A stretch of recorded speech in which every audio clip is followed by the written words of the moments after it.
All right. Hey, what's up, Dallas? What's up there, Eric? How are you today? Good, Well, man. Hey, tonight. Tonight, I busy guess. week. I heard you were, with your moving, and how's the moving come along? Slowly, slowly. I think the plan is we're moving out to the apartment. We're gonna rent a Airbnb for like a month. That way we can finish up the house and then we'll be moving in. So Oh, nice. Okay. yeah, yeah. Yeah, That's the plan at moving least. is never fun when you move. Never. No, no. But once you get all snuggled in, then you can just kind of chill and relax and get up on the couch and maybe watch a good zombie movie. Yeah, yeah. Speaking of which, today we're going to be doing zombies. It's our stream today. Yes. So excited to get that. We actually have a couple of guests. Our natural resident that we usually bring on to do some of the psyche of things, Mr. Wabasaurus Rex, Robert. Let's go ahead and bring him on. Hey, Robert. Guys. How are you, bud? Greetings from Gettysburg today. I'm here in Gettysburg, Oh. So, my usual spot. So in case we were like, where does Pops go? so how is that? How's that going? It's good. It's good. I'm here actually with some of my history teachers. We are one of our teachers is has some sort of connection. He does tours at Gettysburg, and he's dressed up, and also we're getting a full tour of the battlefield tomorrow. Today we got a taste of the local, cuisine here. It was really good, the food. And then as we were eating, a protest happened between the Black Lives Matter movement and some of the Trump supporters. So it was an interesting outdoor dining experience. Yeah. I'll tell you that. What was on the menu? Any brains? In fact, our appetizer looked exactly like brains. It was actually pretty much cut up meat on top of fries, which was an amazing appetizer, believe it or not. Nice. And most of their menu is named after Union and Confederate generals. Nice. So I had the General Meade. What we have tonight, Robert, is we are going to dive into a little bit of the zombie lore. Obviously we got, Night of the Living Dead is where it kind of all started. We have a special guest tonight as well. And so we're just going to kind of have fun with that. We got a couple of trivias on board and, just maybe some Scaregories type scenario, some Q&A, and just kind of have some fun with it. So definitely look forward to, your kind of evaluation on some questions that I might have and maybe that Dallas might have in regards to these zombies. So at the meantime, let me go ahead and just kind of touch bases on our guest here. So this gentleman has been very active in the community, very supportive. He's a great guy. When you first see him on the screen, you're a little bit intimidated because he's so big, and you don't want to like throw a rock at the screen or something. He might put his hand through and grab you and pull you around. But you definitely want him on your side. The good thing is he's always locked in his garage, so you kind of know where he's going to be. I always tell him, when you leave, make sure you lock the garage. So that's who we are going to bring on. It's Jeff from Zombies Garage. Well, everybody, let's welcome Jeff. Hey, how are everybody. you? Hey, Jeff. How are you, bud? Good. How are you? Good. Finally get a chance to get you on. I know you've been working a lot, and you've been coming in when you can, driving home, and coming into the live streams, and so we talked about having you on at some point, and finally got to that point. So welcome. Thank you. What's up, Dallas? What's up, Wabasaurus? How you doing? Good. So what I'd like to do is just kind of touch a little bit on you, give you kind of the center. Obviously your name, Zombies Garage, zombie, all through there. So, and I know you're a big horror guy. I know in Hayward they always have some great haunted houses nearby the area, San Jose, and all throughout there. So, kind of just give us a little bit of background about you, like what got you into horror? Basically, my mom got me into horror. My mom is real big into horror, so of course, the very first movie I ever seen was horror, and it just was nonstop after that. And so, of course, because I've seen it all my life and watched it all my life and dealt with it all my life, I just got into horror and I love it completely. What was the movie? What was the movie? The very first movie my mom ever showed me was the original, what was it, 1970 something, Living Dead. Oh, okay. Black and white. So yeah, 1968. As I believe it. Yeah, I mean, I remember I was probably around the same scenario because I mean that movie gave me nightmares for years. I was scared shitless of it. I mean, black and white, it's ominous. The whole, they're coming to get you. I mean, everything about it. Wasn't as huge about the remake. What about you, Dallas? Did you enjoy the remake? Did you the original? I mean, I like the remake of Night of the Living Dead just because it's done by Tom Savini, and I've always liked Savini's work. I love all of his makeup effects. Right. So, and that's something I've kind of been thinking about possibly trying to do, is going to do, like, attend his school and do special effects. Oh, that would actually be awesome. When I was younger, I thought about something like that as well. I think special effects would be amazing, to learn. So I mean, that's definitely Robert. I mean, do you remember Night of the Living Dead? I mean, is that a film that sticks in your head a little bit? Yes, it definitely does. I do remember seeing it in a horror class that I took when I was in my undergrad. Professor of mine who got me into like the real breakdown of movies in general showed it to us, and that was one of the things that we did in kind of a summer session that we had. So it was interesting to look at that take and go and in depth with the film like that, and a lot of the films that Romero did and what the symbolism was behind them. Hey, Jessica, how are you? Welcome. We're just kind of touching bases a little bit with Zombies Garage. Just talking about Night of the Living Dead right now. Obviously, that was a huge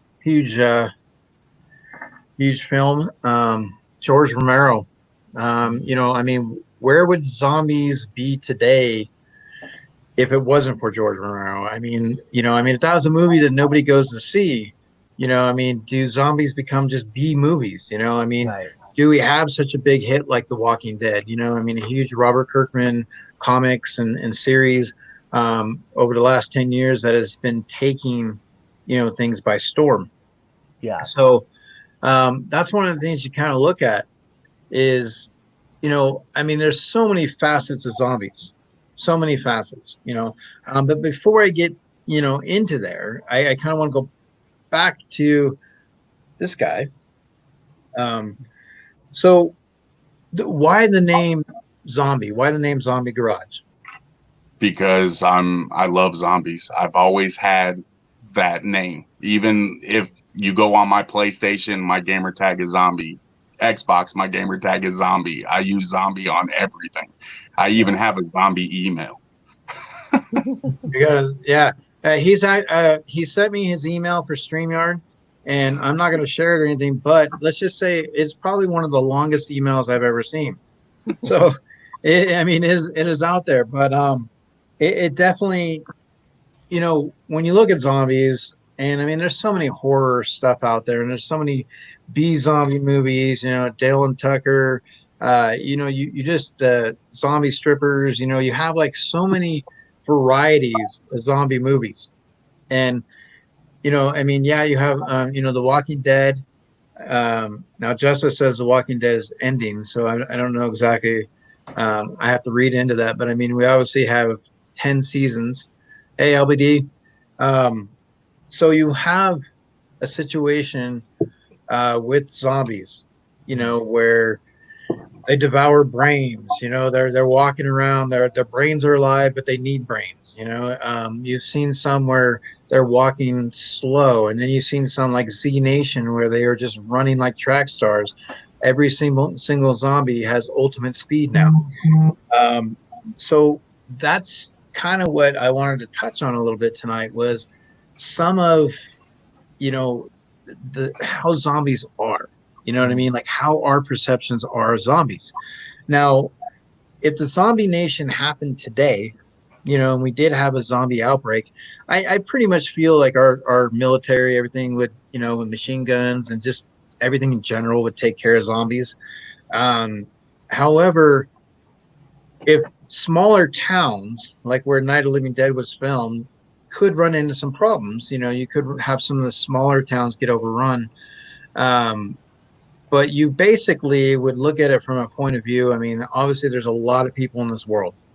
And if you have the military where there's thousands of zombies just running at them, they're going to get some, but they might not get all of them. Eventually, they're going to have to reload. So, you know, the zombies may eventually get to them. But, you know, at the same time, it's like, it's just that whole thought. I mean, you get people that actually seriously have those underground, you know, hole in the wall things where they're stored with food and machine guns, and they're sitting there waiting for the zombie apocalypse. You know, they want it to happen, you know. So Dallas, for you, let's shift in your direction. You know, what's your thoughts on a zombie apocalypse? Like what, you know, I know it's part of it seems far fetched, but I mean, let's just say it did happen. What's your whole thoughts on that? Oh, you're okay, Bev. How are you? Or we have Wayne. It's probably Hey. Bev. It's fine. Or Woody. Okay. Yeah.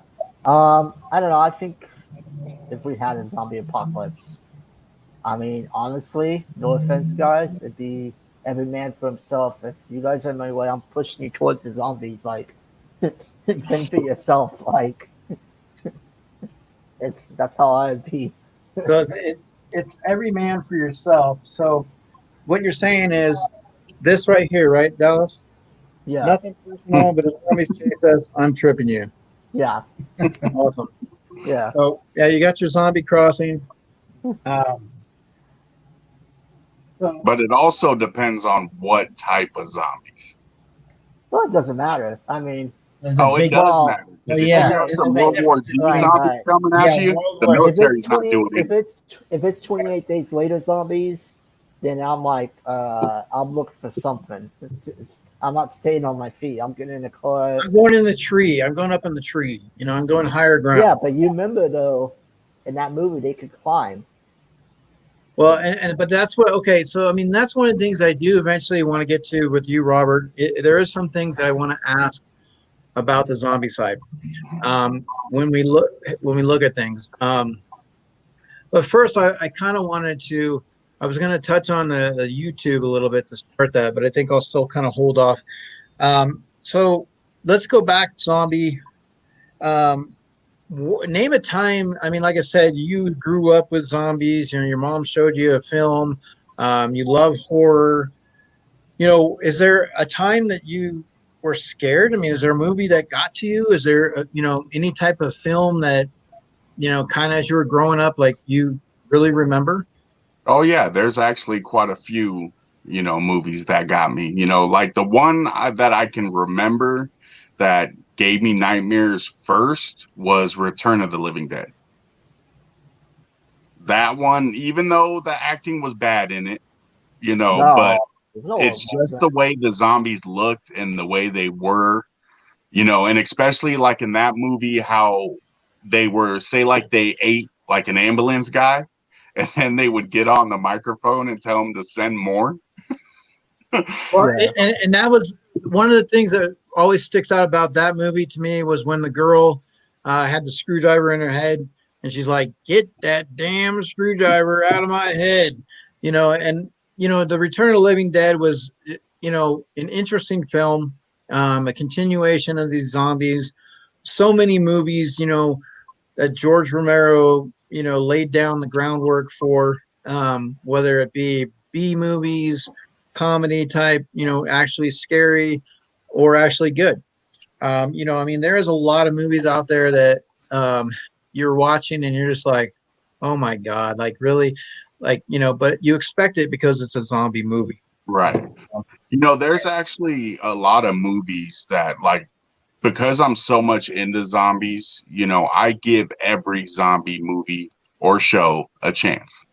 I will watch whether it's B-rated, never heard of it before, I will give it a chance because there are some out there that aren't like class A rated movies that are really good. Yeah. I believe there was a movie where these kids were like zombies and the military was trying to use them as weapons. They were trying to, they had them hold up and they were trying to teach them in the class. It was a very interesting movie. If I can remember it, it comes back to me. It's centered around a little girl who was the main one. It had like kind of like these weird powers. The girl with all the gifts. Yeah, there you go. There you go. It's a good movie. Good job, Dallas. Yeah, I mean that I remember that movie and it was different. It's really different. But it was zombie lore. It was kind of like a zombie, a zombie helping a zombie. You also have Warm Bodies, Mhm. where you have the love of two zombies. So you have a lot of that background of zombies that gives you so much buffet style of zombies. A smorgasbord of guts and brains and blood and everything. So my question that I wanted to ask Robert was, and I don't want you to answer just yet, Robert, because I wanted to be able to show the clip too. In like such Night of the Living Dead, you have scenes where the zombie seems not necessarily zombified, like he still seems in a state of human, and where the thought process is still there as a human is before it gets into a zombie state. And so I wanted to touch on that a little bit. I wanted to be able to say, okay, like you've seen where someone dies and usually it takes, I don't know, maybe a minute for them to cross over and then they turn into the zombie. And where they're looking at the other person that just watched them die and they're kind of like wanting to say something and they don't. You see all that in a movie, okay, or the show like The Walking Dead. So it's that crossover, okay. So I kind of want to touch a little bit on that as well. And just like, the zombies, like, anything you want to offer in regards to the actual zombies. Justice says the way they peeled the skin off of people. Yeah, I mean, obviously any type of flesh, any type of special effects. I mean, it's awesome how they do a lot of their stuff. It's really cool. But what I'd like to try to do is I'd like to give you guys a little trailer of what I put together. It's just kind of off of YouTube that I made myself. So I will have some voiceover. But there will be a scene in this movie that I do want to touch on afterwards with you, Robert. Okay? So let me see if I can pull this up real quick. Yeah.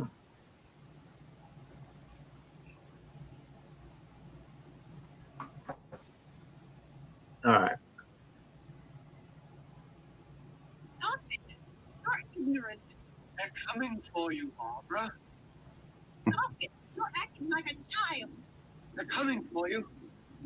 Look, there comes one of them now.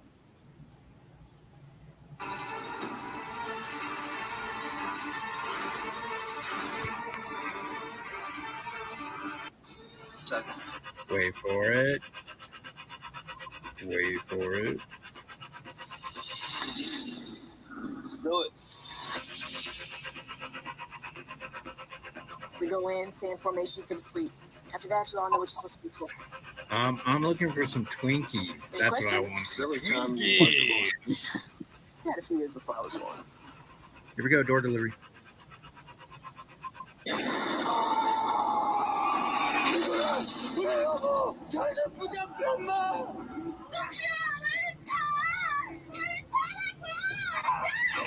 What's going on? Oh my God. Said who the? Said die, motherfuckers, die!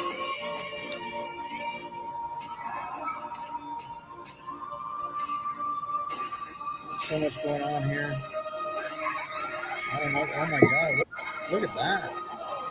Wow.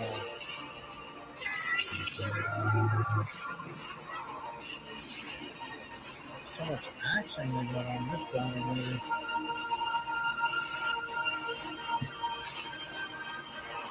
Love in the zombie apocalypse. Cocktail waitress. Way to go, cocktail waitress. More questions. Yeah, how did you become a cocktail waitress? What does a cocktail waitress do? I don't know. Oh, cocktail waitress kicks ass. Nice. Everything's under control. Yeah, sure it is. Guys, the police are gone. The military, they're not coming either. Be brave, boys. Be brave. Mount up. We're just gonna stand here. We're gonna go save the world. Save the world. Yeah. Really good speech, Ben. It's Kelly the Rogers. He looks like crap. Run him over. Run the fucker over. Yep. Does it live in a jungle? Yes. No. Does it climb up the building? No. Does it run fast? No. Does it eat brains? Hey. God, dude, slow down. Look at this guy. Hold on, guys. Daddy, be careful on the road. Sure, Dad, get out with it. Get in the car, dude. Harry? What else are you gonna do? You gonna Get back to your turn into your car right Superman now. outfit? Remain with your feet. Oh, this ain't like what he had to say. Holy crap! Look at those. What's going on? Now, see, ones like this, we would be done. Run, people! Get the hell out of here! These zombies That's are right. end Hey, it now. listen to me, Brad. Stick with me, Brad. I'll keep it safe. Terry, what is this? Well, what do you think it is, dude? It is a zombie apocalypse of some sort. You're doing better than we are. Well, look at him go. Look at him go. Oh my god, it's like one of those video games. Holy Flamethrower Tuesday. Or it's Flamethrower Friday.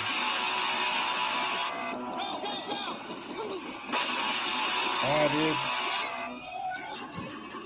dude. Get him, get him, get him, get him. Jump. Nice, Brad. In this peaceful town.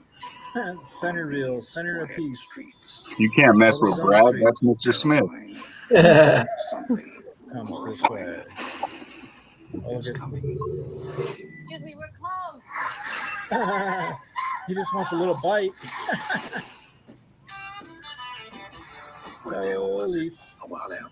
Oh, This Bill. is really awful. Maybe the worst thing I've ever seen. Well, was it wild animals? So what are you thinking? Wild I'm thinking animals. zombies. Zombies. What? You know, the undead. See, that's what they need more of, Bill Murray and zombies. Yeah. Get your lightsaber, boys. Gorgeous. This girl my. just loves putting makeup on the dead. Are you in this together? Flesh-eating zombies. Don't joke. It's really, really creepy. Selena, sing me a song, Oh, Selena. man. This isn't going to end well. Well, you know, hey, it is a zombie apocalypse there. Coffee. Chardonnay. Say Chardonnay? Yeah, she did. All-star cast. Nice. All right. Welcome to my world, zombies.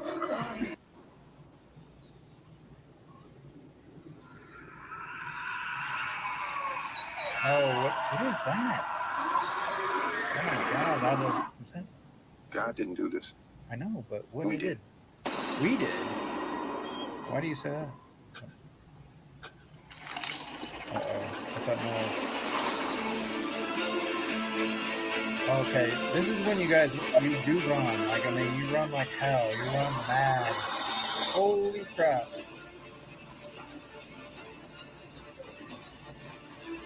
Oh no!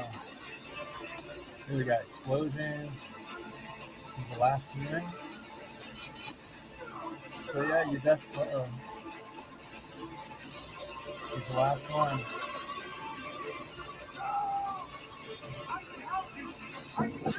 Well, you have the last one. Oh no. I am legend. Well, yeah, I am legend. Thank you. I appreciate it. Number one. Uh-oh. Hey, let's take a train ride, guys. Wait. Yes, Train to Busan. Yeah. I got a bad feeling about this train. You know they're coming out with a part 2. Yeah, it's Part pretty 2? good. Yeah. Go the other way, dude. I love this movie, dude. What do you guys? Is it Godzilla? What's going on? Uh-oh, that guy doesn't look too good. No, run, girl, run. Okay, get out. Get out of there, run. You gotta run.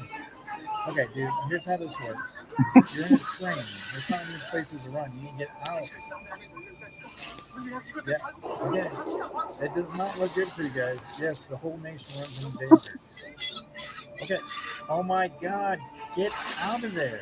What are you guys doing? Okay. Number one, you're on a train with zombies. Yep, oh, there you go, Crowdy guy. Nice. Kick some zombie ass. There you go. Sweet. We just got action packed. Alright, dude, tell her, dude, let's go. Come on. Hey, come on, Barb. Church was this morning, huh? That's right, Barb. Here's one guy just walking around.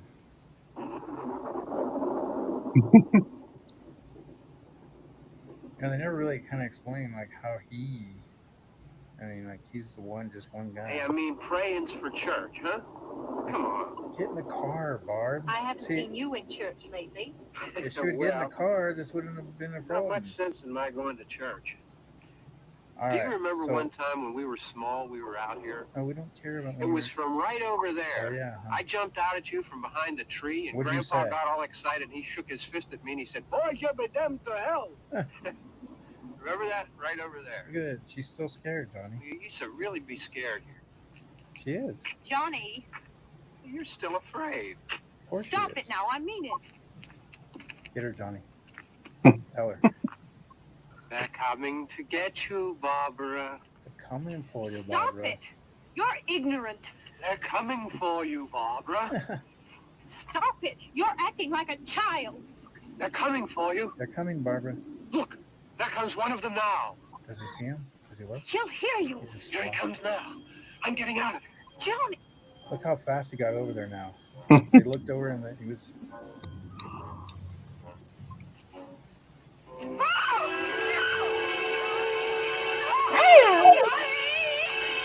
Get him, Johnny. Get him. Get him, Johnny. Cobra Kai. Did he bite him? Did he bite him? No, I don't think he bites him, huh? So, come on, Johnny. You can't take on the zombie. It's one zombie, dude. No, he can't see. You don't have his glasses. Yeah, he's blind. He's blind. See, Johnny, Blind, son. actually, he should have just been knocked out. There you go. There it is. Get out of there. Run. But see, it cracked me up because it was like the zombie was satisfied he just killed him. He didn't even have to eat him. Yeah. Well, and this is what I'm going to get into with Robert a little bit here too. This scene coming up. Set the stage. But what does she do? She sits there. And, So- of course, goes to the car.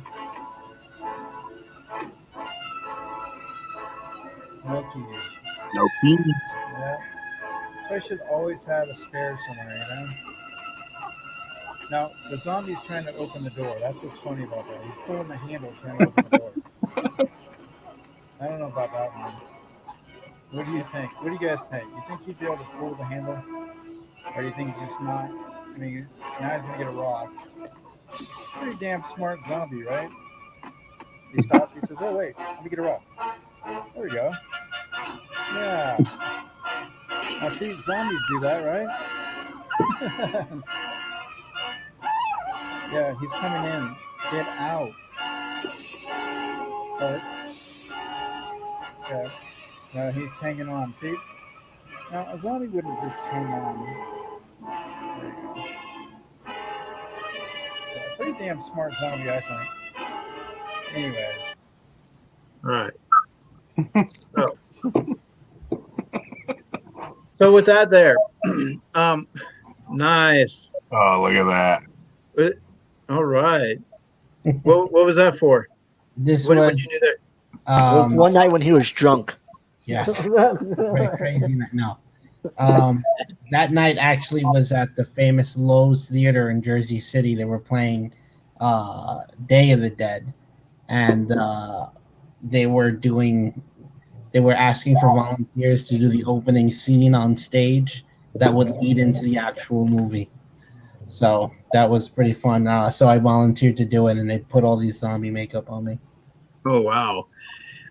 So let's go off of this real quick. This is what I wanted to dive in with you.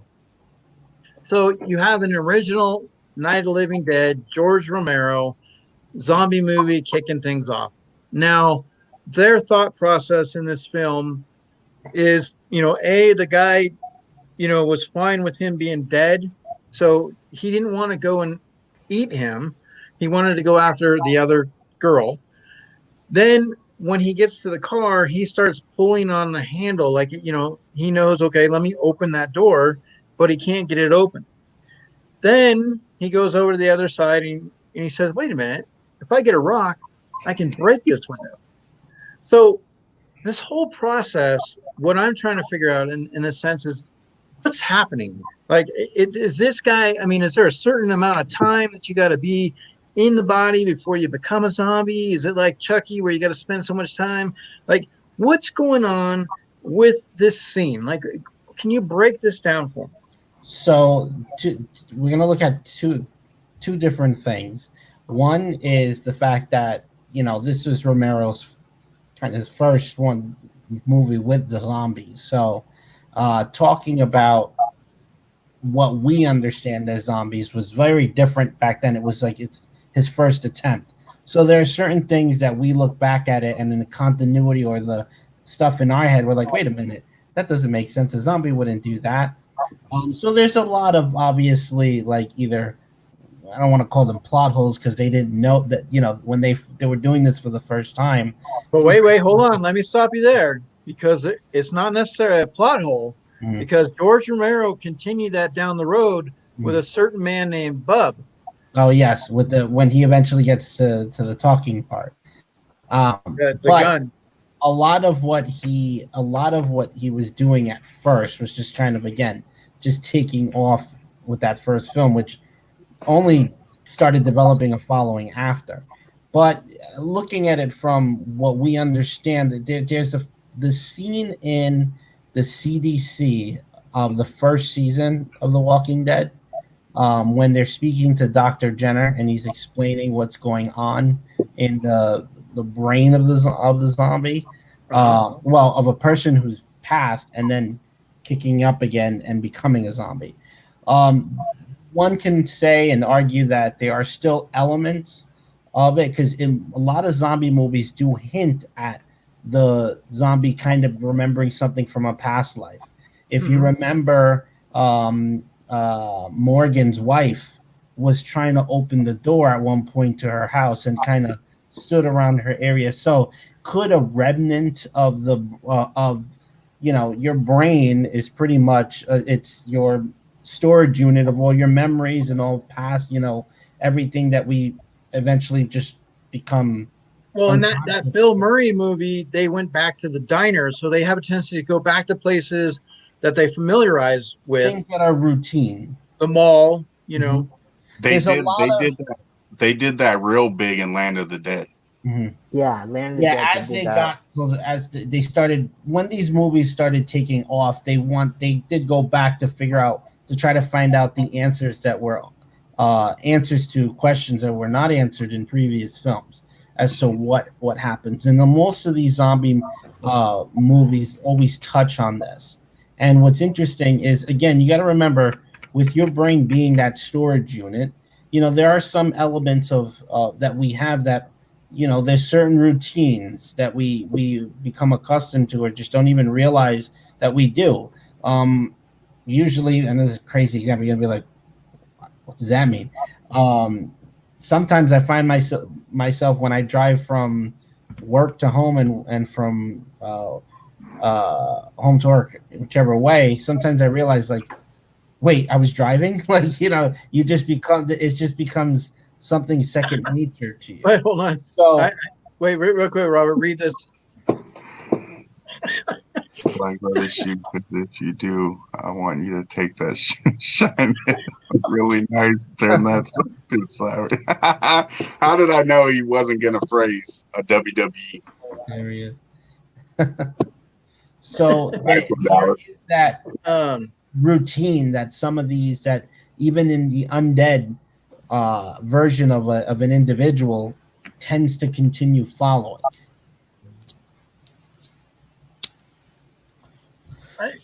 I mean, there's a lot of varieties of the zombie movies. The different spin, different take. Like I said, when I watched, in Day of the Dead, when Bub is having that scene where he wants to salute and they say hand him the gun and see what he does.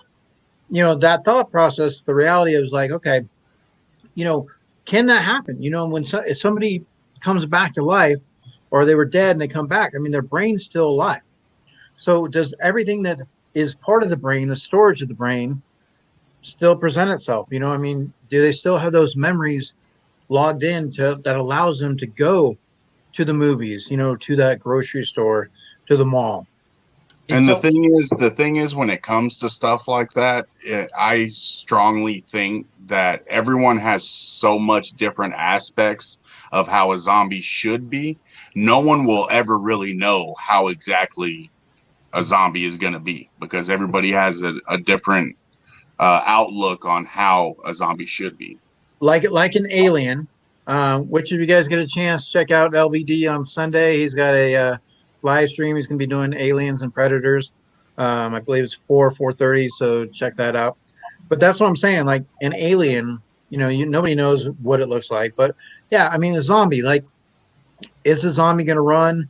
But then over a duration of time, when they're not eating as much, you've seen in some of these TV shows where they're just laying in the car, where they're just laying on the building.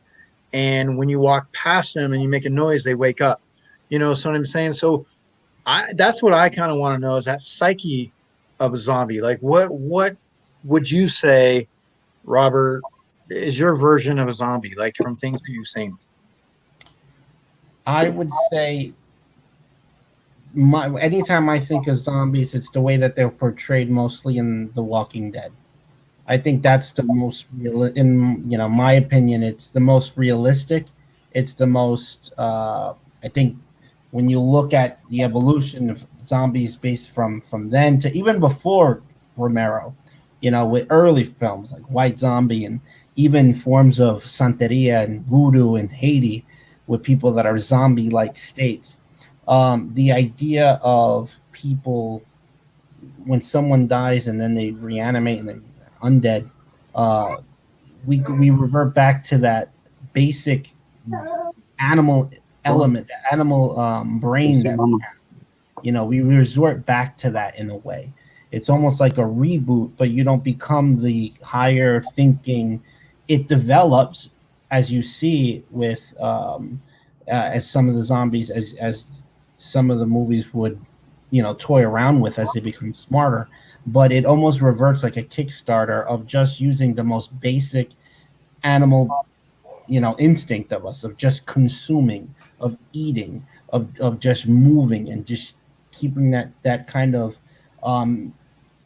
let's say early man of having to just keep traveling and eating, that nomadic kind of mentality. But for zombies, is it like potato chips? Potato chips, empty calories. You know, they're just constantly eating, never becoming full. You know, Well, so think about it too. Like, of course, like The Walking Dead, they're just walking, decaying, blah blah blah. Okay, you know, but like if you remember Return of the Living Dead, you know, when they captured the little bone, I forgot her name. I think it was like Greta or something like that. And they had her on the table and she explained it. You know, they eat because they're in pain. So every time they eat, it takes the pain away.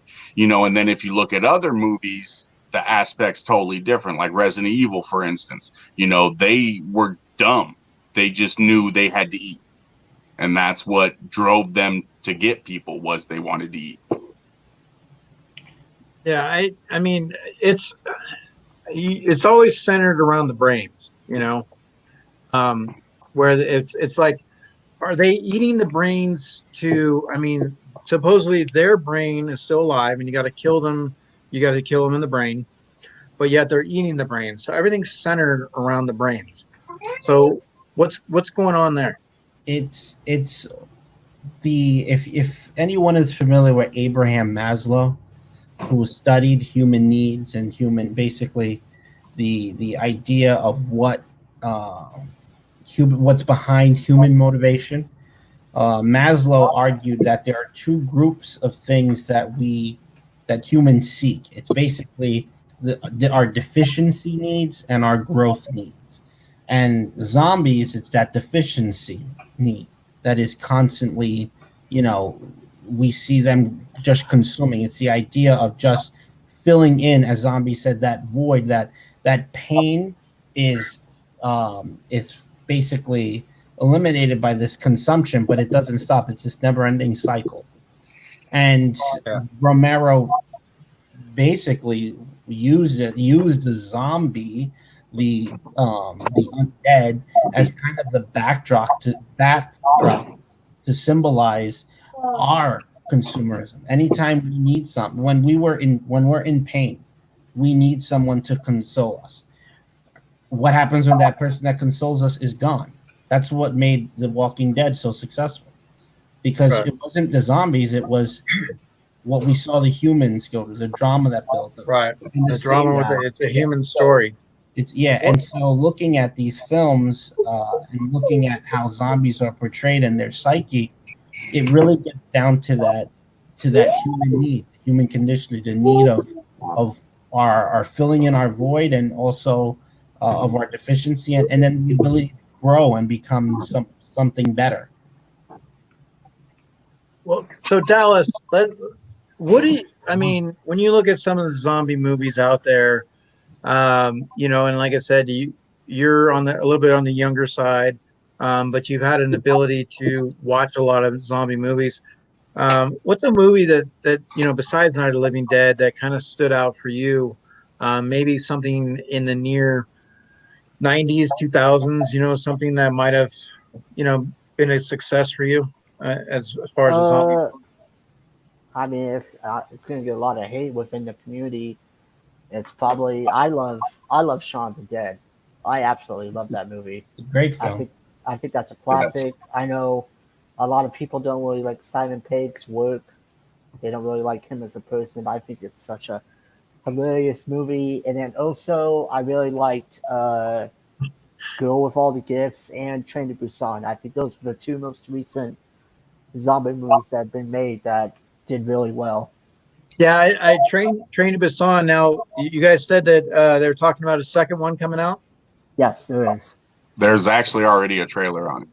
Yeah. Nice. So, I mean, obviously, with everything that's going on, I'm sure it's going to hold off till next year. But that'll be really cool to check that out. So, zombie, I just kind of touched on a little bit basis again. You know, like I said, horror is a big line for you. I mean, obviously, zombies in your name, Zombies Garage. What are some horror pops that you admire, enjoy having in your collection, and what are some that you're looking to obtain? Oh man, you know, like I'm glad you said that because I actually, even though it's not a zombie or whatever, but Captain Spaulding is a very big personal grail for me. Sorry, Dallas.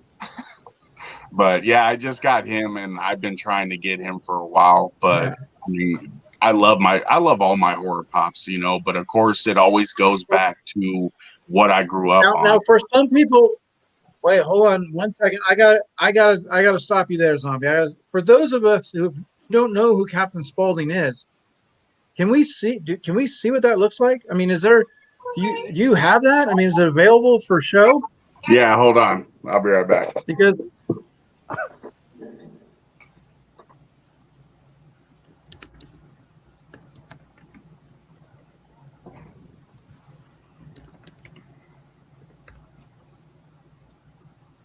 should tell Will. yeah, the new Halloween movie. I saw a little teaser of that, but they're gonna hold off till next year. Yeah. Will, I'm actually in Gettysburg right now on a trip with some of my history teachers. So no, Charlie's at home. He's back in Jersey. Yeah, that little bit of that trailer where she's sitting there saying, "No, let it burn, let it burn." Okay, Catch the Halloween 2 reference at the beginning, the jack-o'-lantern. Of course, Dallas went away for this, but okay, so there he is, right there. Captain Spaulding. Okay, so he is like one of my personal grails. But these three right now, which of course my main, not even for money purposes, but my main grail is the Freddy Funko as Freddy Krueger. You know, and it has nothing to do with, you know, the price, the value of it. It's just I do like Freddy Funkos, and him as Freddy Krueger, he looks awesome. Okay. But these three right here, I would say, are my personal grails right now. You got the Chase. Yeah, I got him. I actually got him from Mark from Stop, Pop, and Roll. Nice. You know, yeah, I mean, I think the horror pops, you know, there's a lot of good ones, good detail. You know, the Freddy, you know, with the fingers, you know, for the needles for the fingers and stuff. Mm-hmm. And, you know, just the glow with the Michael. I mean, the Scream. You know, there's a lot of good pops out there to have horror-wise. But when you look at, I mean, you look at zombies, for example, you know, like I have, you know, McDonald's Pet, you know, which, you know, they're always good pops to have out there in regards. I wish they would make more. You know, like the bicycle girl. Like, I think the zombie pops are really cool looking. There's also some good Call of Duty modern, you know, zombie pops. Yeah.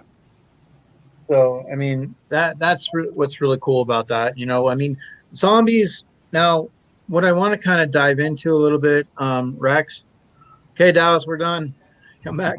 One of the things that I want to do. Don't tell me what to do. Yeah. Now, is that a pop that you really like, Dallas? I mean. Yeah. Okay. Yeah. Well, I didn't know you had that fucking Freddy Chase. We'll have to bust in his garage, Dallas. I don't feel like getting arrested, so or shot. He's probably got some pet zombies lurking around. No, he's probably got a shotgun with his damn garage door, so when someone comes in, no. Bye. See, back here is all my childhood collection. You know, Rocko's Modern Life, Ninja Turtles, Rugrats. I keep those all out here. All of my horror is all in my house. It stays in my house. I'm definitely not gonna get shot then. I'm good. Be like zombies here to collect. You're a big fan of 90s TV shows. Huh? You're a big fan of the 90s then. 80s, 90s. 80s, 90s. So love it. We grew up with the same stuff there. Oh yeah. Love it. If I actually liked them, I probably would buy Boy Meets World Pops. Because I did watch that when I was young. Well, I have Topanga. I picked up Topanga for like $5 at GameStop. So I do have the Topanga Pop. So what I wanted to ask Robert, in regards to zombies, I mean, how it's taking such a huge, whether it's a zombie crawl, whether it's dressing up as zombies at Halloween, at work, the dead walk. There's obviously a lot of love and fascinations for zombies. Why is that? I mean, why that fascination for the zombies? I think mostly because of the fact that we have, in a way, have that fun of what would you do?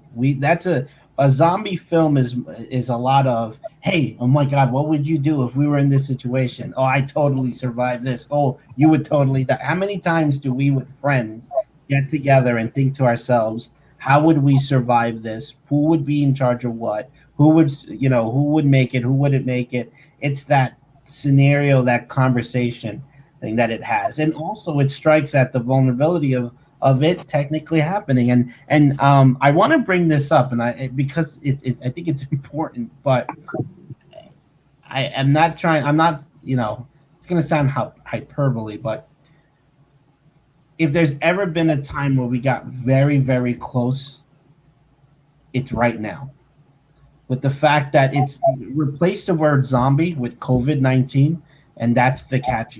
Someone gets it, right? Look at everything that all of us have been going through. That psychological, thing of having to stay home, shelter in place, and that all goes back to the need that we see the very characters that we cheer and we see if they're going to survive, if they're going to make it. We like to project and kind of live vicariously through the characters themselves in these shows, and we think to ourselves now with this current situation, my God, like all that stuff that we used to talk about is now kind of happening, but not in the zombie type of way that we see in the movies, but that, when a loved one gets sick, you can't see them, you can't hug them, you can catch it. No different than we see in the movies and in the shows where if someone's infected, you can't get in, or you can't, that's no longer that physical contact that you could have with that person. So I think the fascination, before COVID, but the fascination really stems from what do you do in that scenario, in a scenario that is most likely the case that could possibly happen, in some sort of way. I think now you'll see that. I'm breaking into Big Five Sporting Goods and I'm getting me a gun. I'm going to town. Does that even exist anymore in California? Yeah. Oh, yes, it does. Oh, Jesus. Also, the Big Five is still big here. Yeah, we just recently got one in town.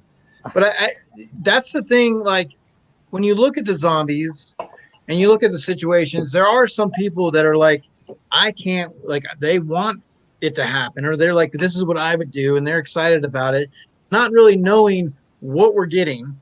And it's like, where does that come from? I mean, the people that just like, I mean, they're the zombie preppers, the doomsday preppers, they're like excited, building all this stuff. They got like, hey, if this goes down, because one of the things you do have real quick, you have scenarios where people have been on these like drugs where they act like zombies and they smash into cars, windows and stuff like that. So you do have maybe not necessarily someone that's going to automatically go and attack and eat your brains, but the running like attacking, wanting to just be crazy, there's possibilities of that being out there.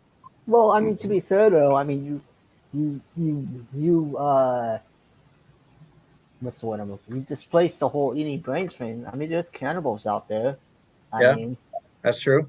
Someone who's a cannibal is like, all right, it's your time to die. I'm going to eat you alive. Like, I mean, if something like that were to happen, if it ever were to happen, I don't think it would ever be zombies. It would just be cannibals. It'd be cannibals. Okay.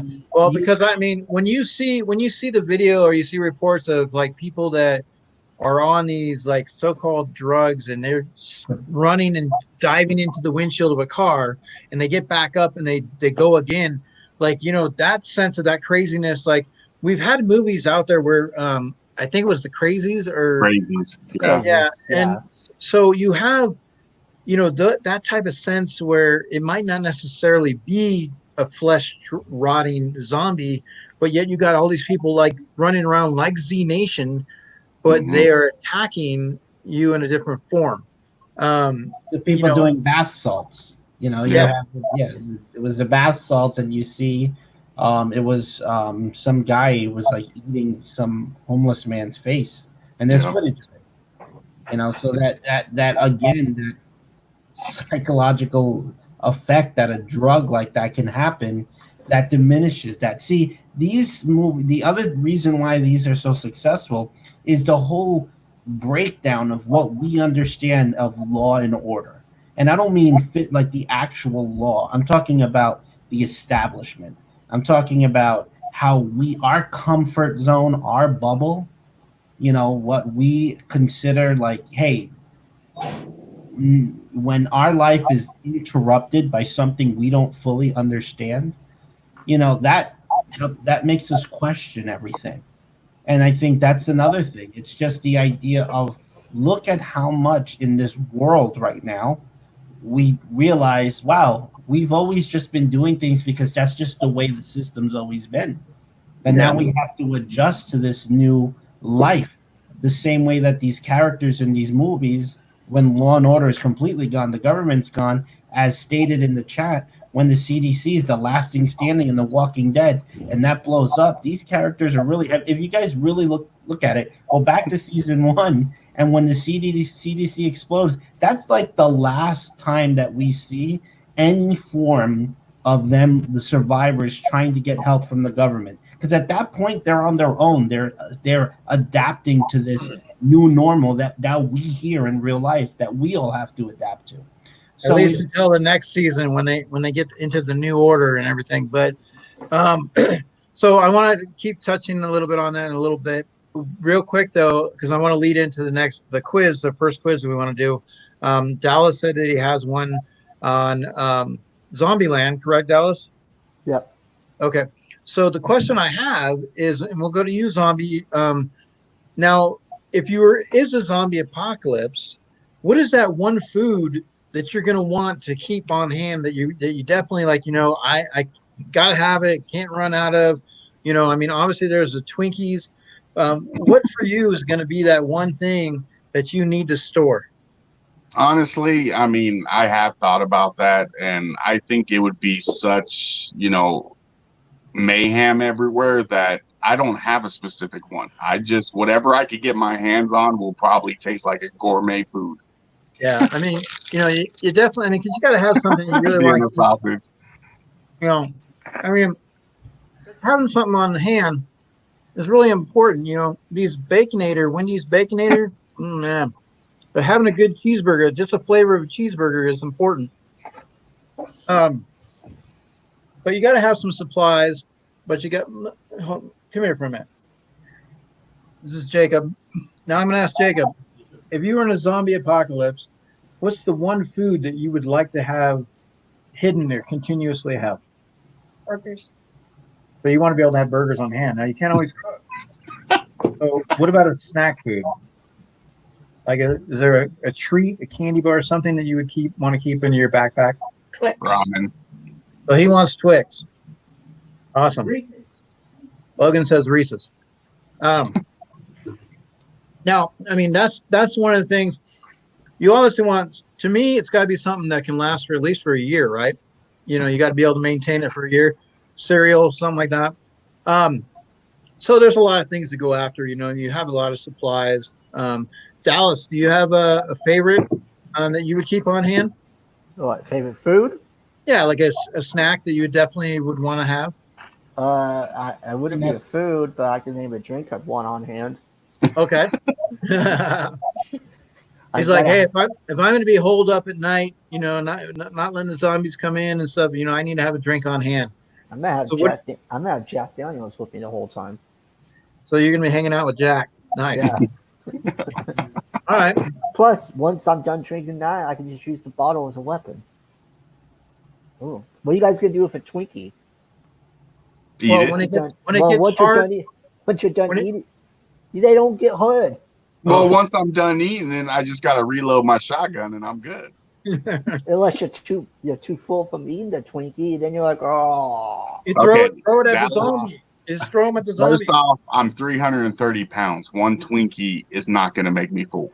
Okay, but at the same time, okay, don't take this the wrong way, but with you being the way that you are, you got all that meat on you. The zombies like, ooh, dinner time.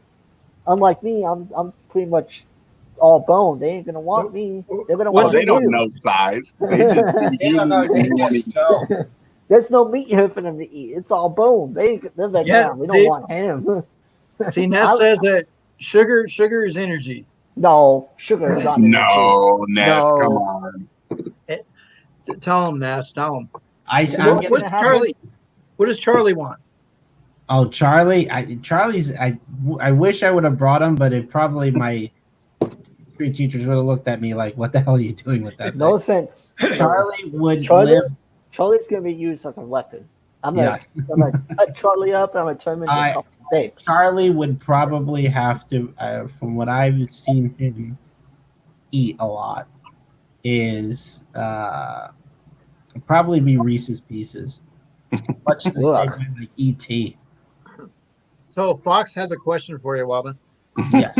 My God. Oh my God.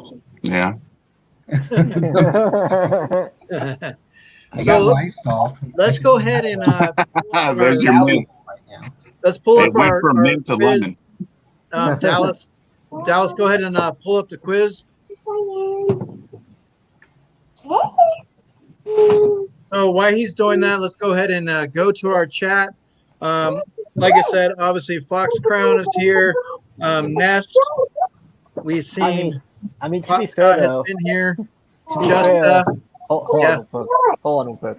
To be fair though, when it comes to zombie, he's gonna do that scene in Titanic when he's like, "Please, I have a child," and he's gonna be safe. I mean, zombie will probably outlast all of us. Like, I have a child, so you guys can't touch me.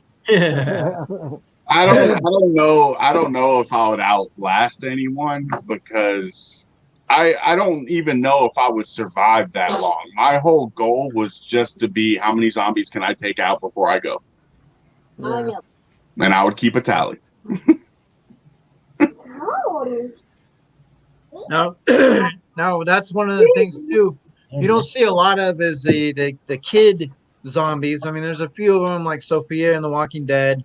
But obviously it's first started with George Romero when the child became the zombie, which was obviously a little twist for that.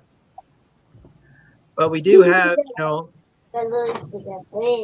Anyone recognize who that is? is that It's Sophia too Lynn? small. I can't see it. Wait, let me see here. Is that Sophia Lenz?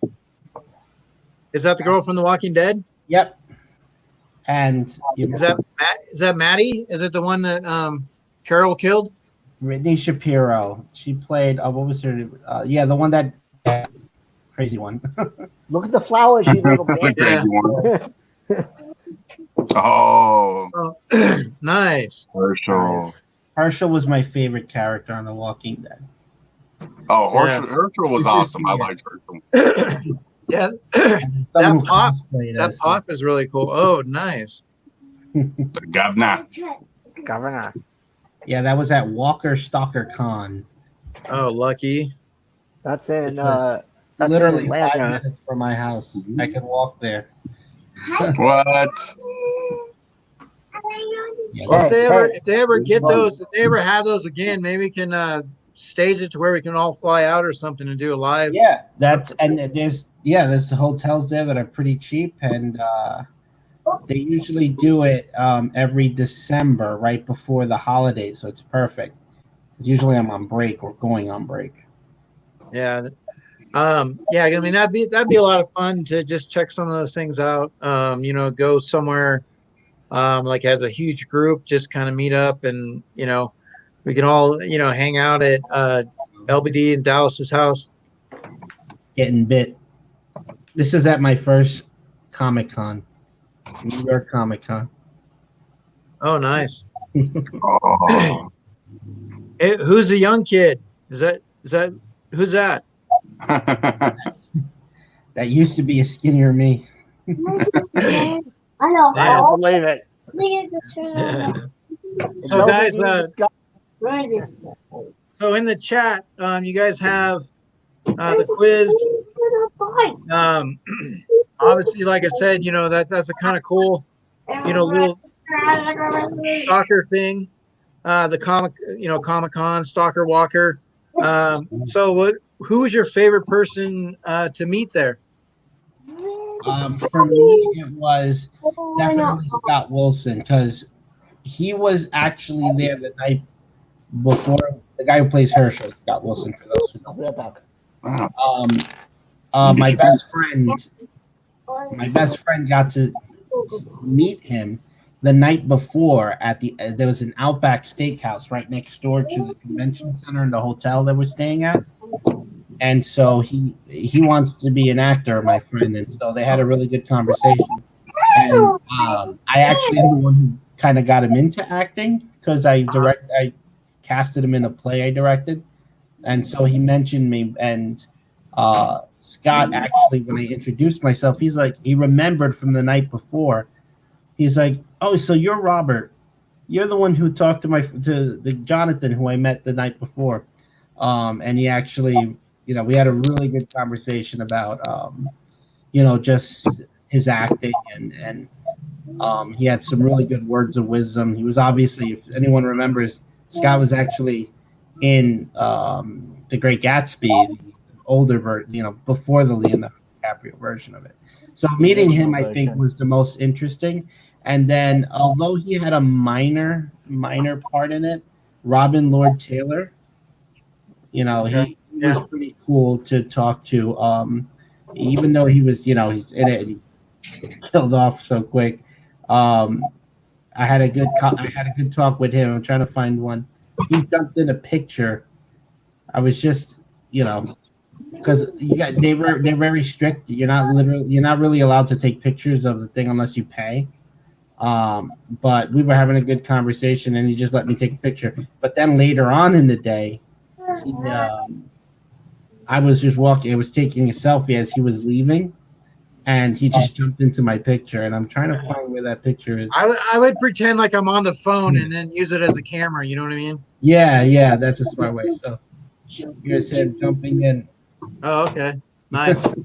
But yeah, they're really nice there. I don't know if it's going to be how conventions are going to be now, but it was fun being able to just get up close and. Well, I mean, you're entering a stage where you have conventions, Halloween, haunted houses. There's a lot of things up in the air that it really affects, that part of the economy this time of the year. Because when you get into August, everything starts to kind of roll for that. Everything kind of, the costumes and everything in preparation. But let me ask Zombie. So we are going to be doing a quiz on Zombieland. What was your take on Zombieland? Mine? Yeah. Oh, I love Zombieland. I loved it. Everything about it, just the funniness of it, obviously the characters. I think they picked good characters.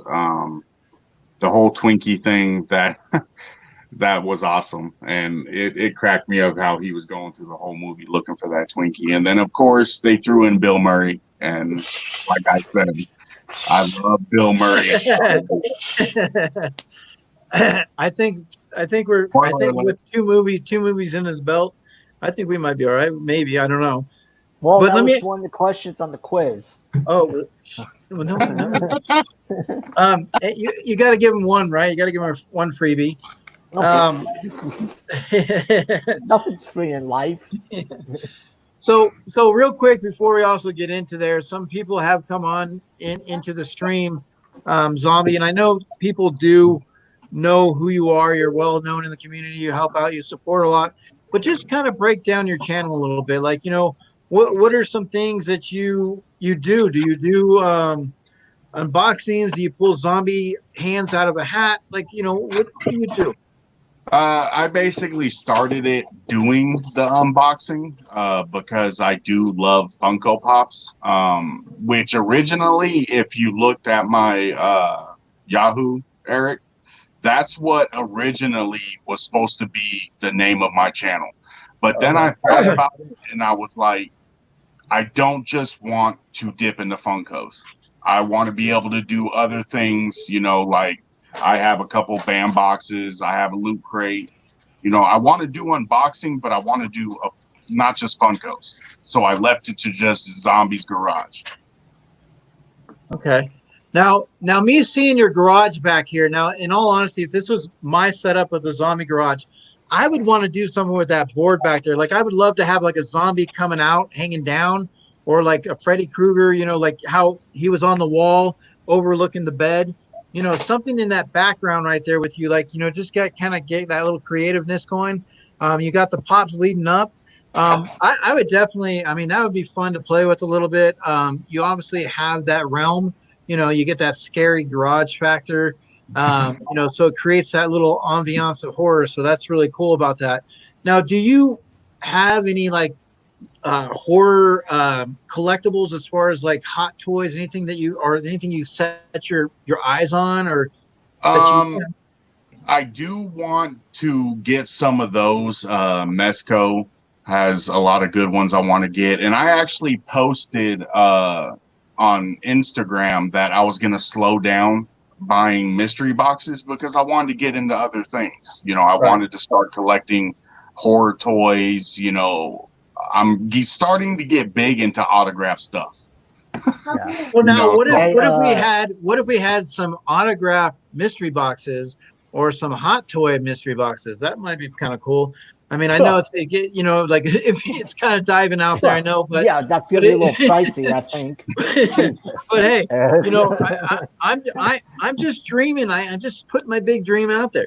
Like, one of my things that I've wanted to have, if I ever came into money, I would have one room that would be all horror, that would be themed, where it'd be Jason, Freddy, Chucky. Like, it would be one room that's going to be like, so when somebody comes over, I'm going to say, hey, look, can you go downstairs and grab this for me? Like, it's really, I need this. It's in the room downstairs to the left. And then they go downstairs and boom, they walk in and there's that room. You know what I mean? And then see, that's one way of not getting somebody to want to stay the night at your house. You don't have to worry about what you have now. Don't you have that already behind you? Not fully.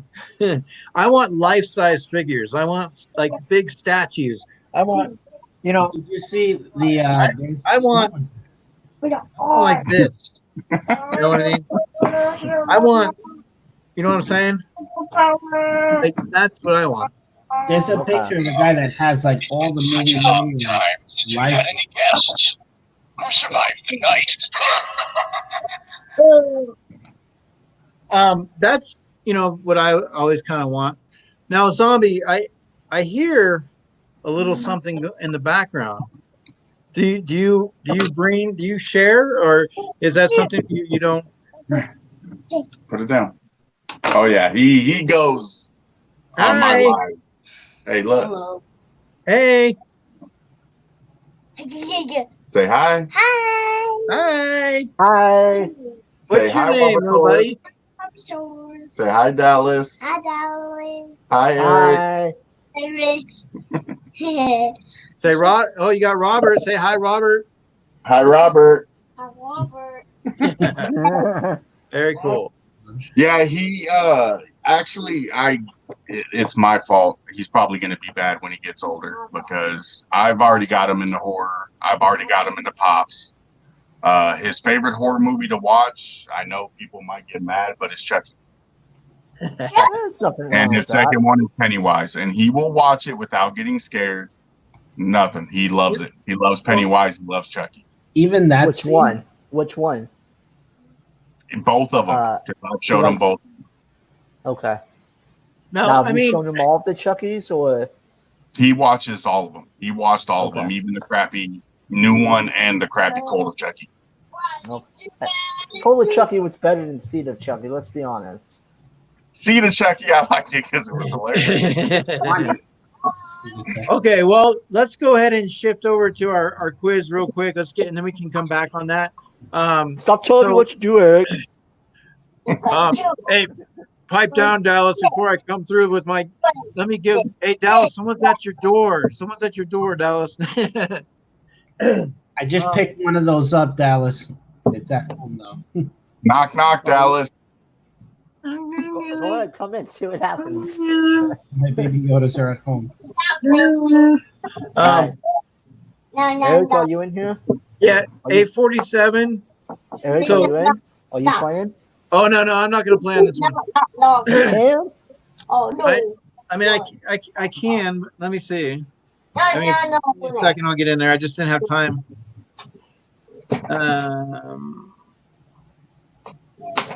And before you guys ask, So Eric doesn't know the questions. yeah, so Dallas does a quiz and I do a quiz, so we don't know each other's quizzes. Hey, Eric. Yeah. So before we start the quiz, this is one thing that I'm pretty sure everybody has seen if you follow me on Instagram. What I'm trying to get into right now, which of course he loves. Hey, who is that? Who is it? P-Vice. Good job. The Living Dead dolls. Yeah. Nice. So why I'm going into my quiz, why don't you break that down a little bit? What are those things? What goes on with those? These are actually I've been into them for a while. I just never, wanted to spend the money on them because some of them are quite pricey. But I started looking at them and I'm like, you know what? When I decided I wasn't gonna do Funko hardcore like I've been doing, I wanted to do other things. This was the first one I bought, and of course I'm addicted now. So now I need to look for all of them. Captain Spaulding, I may not ever have because he's running at $400 right now. Yeah, it's a little pricey. Okay. Same with the, I'm in there now. With what you're saying about my garage, Eric, like you're pretty much touching on what I'm envisioning because I want this whole area set up with horror stuff. Yeah. Well, you could, like I said, you can build some shelves, take it down some of those pops right there, build some shelves and get display some of those out of the box type dolls, the living dolls that you might do, or if you keep them in box, definitely, like I said, some posters, that top area right there where it's white. You can put, you could definitely some kind of paper mache, just something that would look really cool. Like I said, that whole effect of like Freddy Krueger coming out of the wall. With that right there, like Ness said, I wanted to put like some type of posters in like picture frames to put right there of horror. And then right there, see how there looks like there's a hole? I want something to pop out of it. Yeah. Well, I definitely, like I said, there's some creativity to be had in that area. Obviously you can take a step back and look at it and maybe go, section by section. But yeah, that's what's really cool. It's just bringing it to life, the way that you want. Yeah. So, having that Halloween area, that room, that when you go in there every single time, it feels like a horror set. You know what I mean? Yeah. So, it's pretty jam packed in here. I have a crap load of boxes because this is my studio, my shop, my mechanic shop. It's everything all in one. I do all my videos in here. Obviously, I do my lives in here. I work on things in here. I mail things out of here. Well, I definitely, look forward to the development of that and to see what you come up with on the creative side. So definitely, brainstorm and definitely get it to your tailor it to your liking. Okay, Dallas, I am in. So when you are well ready, sir, fire away. 5, 4, 3, 2, 1. Yeah, 3, 2, 1. Happy dollars too. No, you can't sell my pops, dude. Happy Happy Dollars. No. Happy Dollars is 2.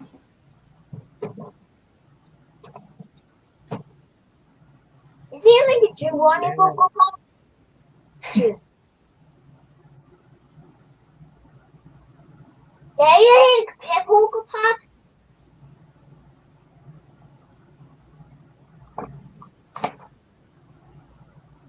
Okay, right here, pay Cocoa Pop. Yeah. Missing. Amazing. Okay. I was 2, 3, 4. Yeah. Is it this? Ah, it's a 2. A zombie. It's a zombie. Zombie. This is rain zombie. This one. I got this one. This one. Okay, sit down. Let's go.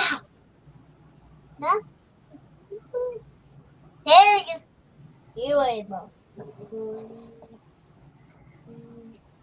Wait. What did you? Hey, Okay. sit down. It's a clown. Daddy? It's a play clown. The clown. It's a clown. Yeah. It's like clown. It's fire. It says. Look like the water maker. Oh, it's so cute. Daddy, Yes. look. It's a TV. Yeah. It's kinda cute. Oh, stop it. Sit down. Daddy, please stop it. Please stop it. Yeah. It don't fit. Like this. It don't fit.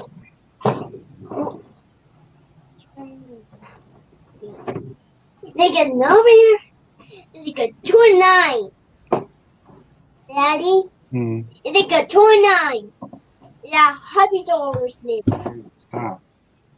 Be quiet. Did you eat already? Daddy.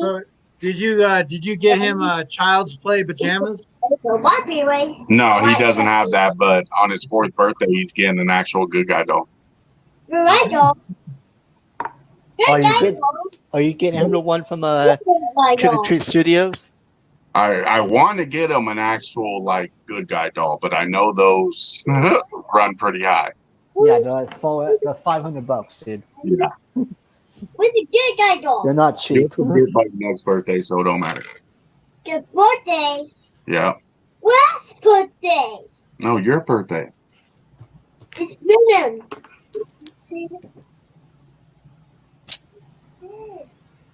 Relax, Will. Relax. That's just a warm up. Will's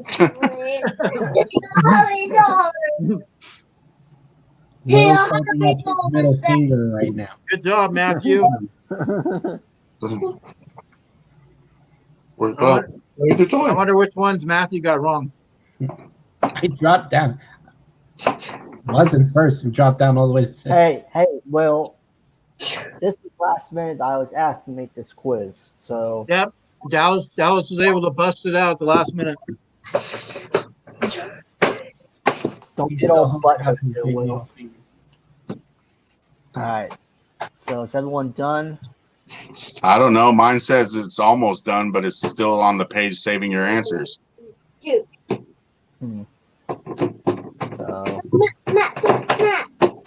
It looks like some people are still answering.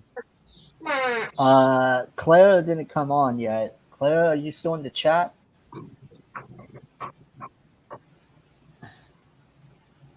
Hey, Will. I think I think Clara didn't do it, so we're gonna go ahead and end it. There he is. I knew that was coming. So looks like it's gonna be Ness. Grab your toys. Grab your new toy. Ness? Ness is the winner. You might want to highlight Will's Okay. last name. So Silver, Claire said that she's on a call. Okay. Oh, apparently I'm done. Okay. Yeah. Toughest question. Let's see here. Which game did Wichita suggest the group play while driving the Hummer? The Quiet Game. Yeah, that threw me off. Let's see here. I thought it was I Spy or something. That's what I picked. Where'd my Funko Pop go? Oh, come on. Guys, it's Tallahassee. All right, then. I What, a just bunch tried. of people I got tried that to one answer wrong? fast. You got to read the questions, though. You can't answer fast. Yeah. Don't tell me what to do. I do what I want. Which of these roles is not shown in the opening credits? Travel Light. What's another Tallahassee? Does Tallahassee paint on the side of the Hummer? It's number 3. That part I couldn't remember that one. I couldn't remember if it was 3 or 5. Yeah. Oh, someone put Wally World. That's got to be Will. As Will be popping. Eric, there's a message for you. Oh yeah. This one, guys. Zombie even said it earlier. It's Bill Murray. I'm finding Funko Pop. Good job. All right, go inside the house. Go on. Go get brother. Oh, Dale Earnhardt. All right, so Ness will be on the quiz on the Will at the end of the month. All right, very nice, Ness. So we have just kind of, like I said, we tons of zombie movies, out there. George Romero started it all. And things have kind of gone through in different areas. Now, one of the things I wanted to touch on, because Train to Busan was a very, good movie. What's the difference is that you've seen, feel free, anybody that wants to chime in, from the Japan side, the foreign, zombie movies opposed to the American movies. And I know there's been some foreign ones out there that have been highly, recommended or highly graded in that sense. Whether you have to watch with, like when they showed on the screen the words, subtitles, yeah. So, is there a movie for you that might stand out foreign wise besides, Train to Busan? Well, technically, foreign would include Shaun of the Dead. Okay. Yeah, it would include Shaun of the Dead. I think that you have to kind of start there, as Dallas says that the movie gets a bad rap. But in all honesty, I think Shaun of the Dead is what reignited the zombie fascination, because if it wasn't for that movie, I don't think we would really get, The Walking Dead or any of that stuff. So, Will, Chocolat is not a zombie movie. The idea that I don't know if what I loved about Shaun of the Dead, but beyond the fact that it is an entertaining movie, the editing and the cinematography is done in such a way that early on they hint at what's going to happen.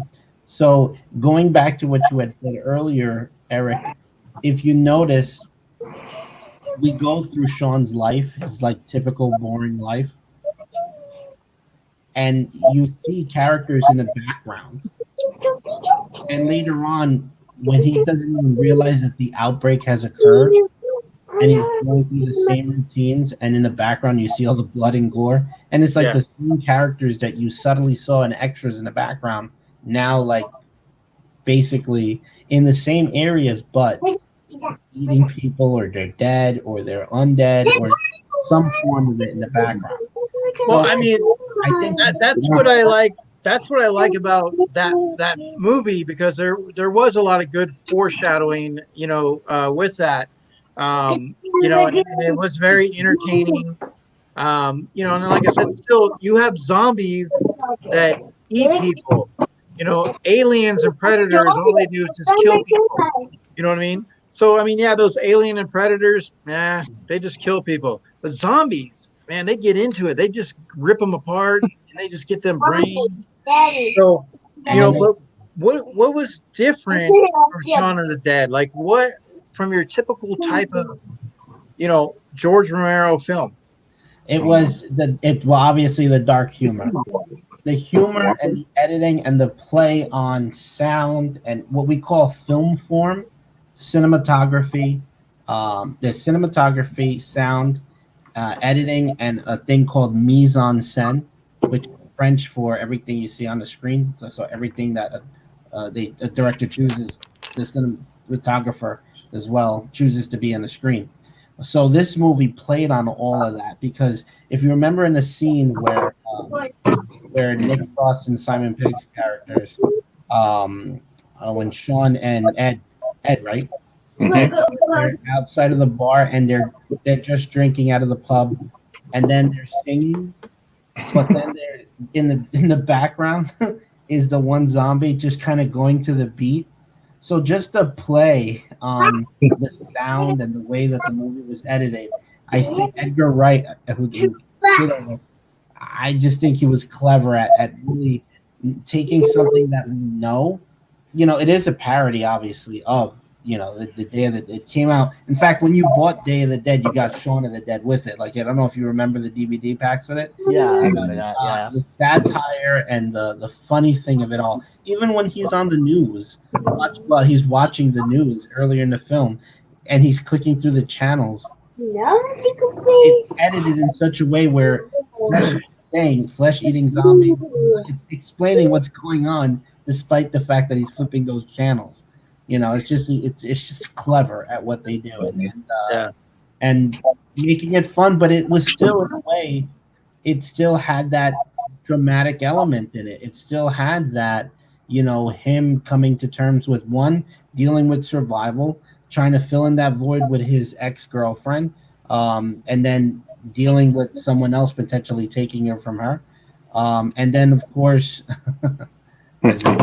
And then, of course, the with his mom and his stepdad, all of that, the way that things are built, not to mention that he's trying to keep everything together in their typical normal life, even though everything's just been turned upside down. We'll just go to the pub in Winchester and wait for all this to blow over. I even liked at the beginning when he first walked in, when he woke up and he was walking kind of like a zombie. Yeah. He's just. I agree with Ness. I think the Resident Evil franchise is probably the most underrated, horror franchise out there. And not to mention that all these movies are influenced by the last.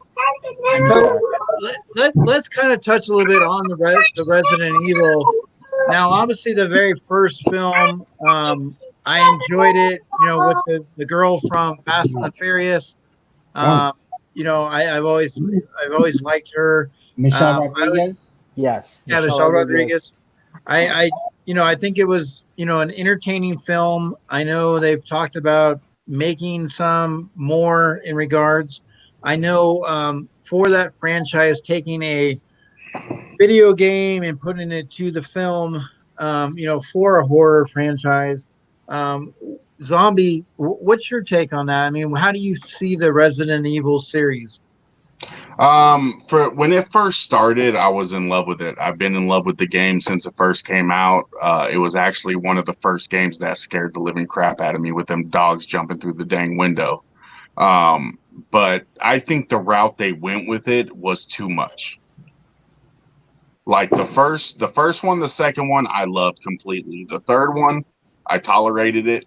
After that, I think they were doing too much with it. And it kind of made me mad because they brought in Wesker, which he was the main, bad guy in the game. Yeah. And I think they brought him in way too late.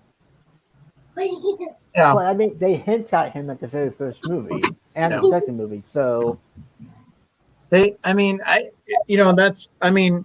it a series?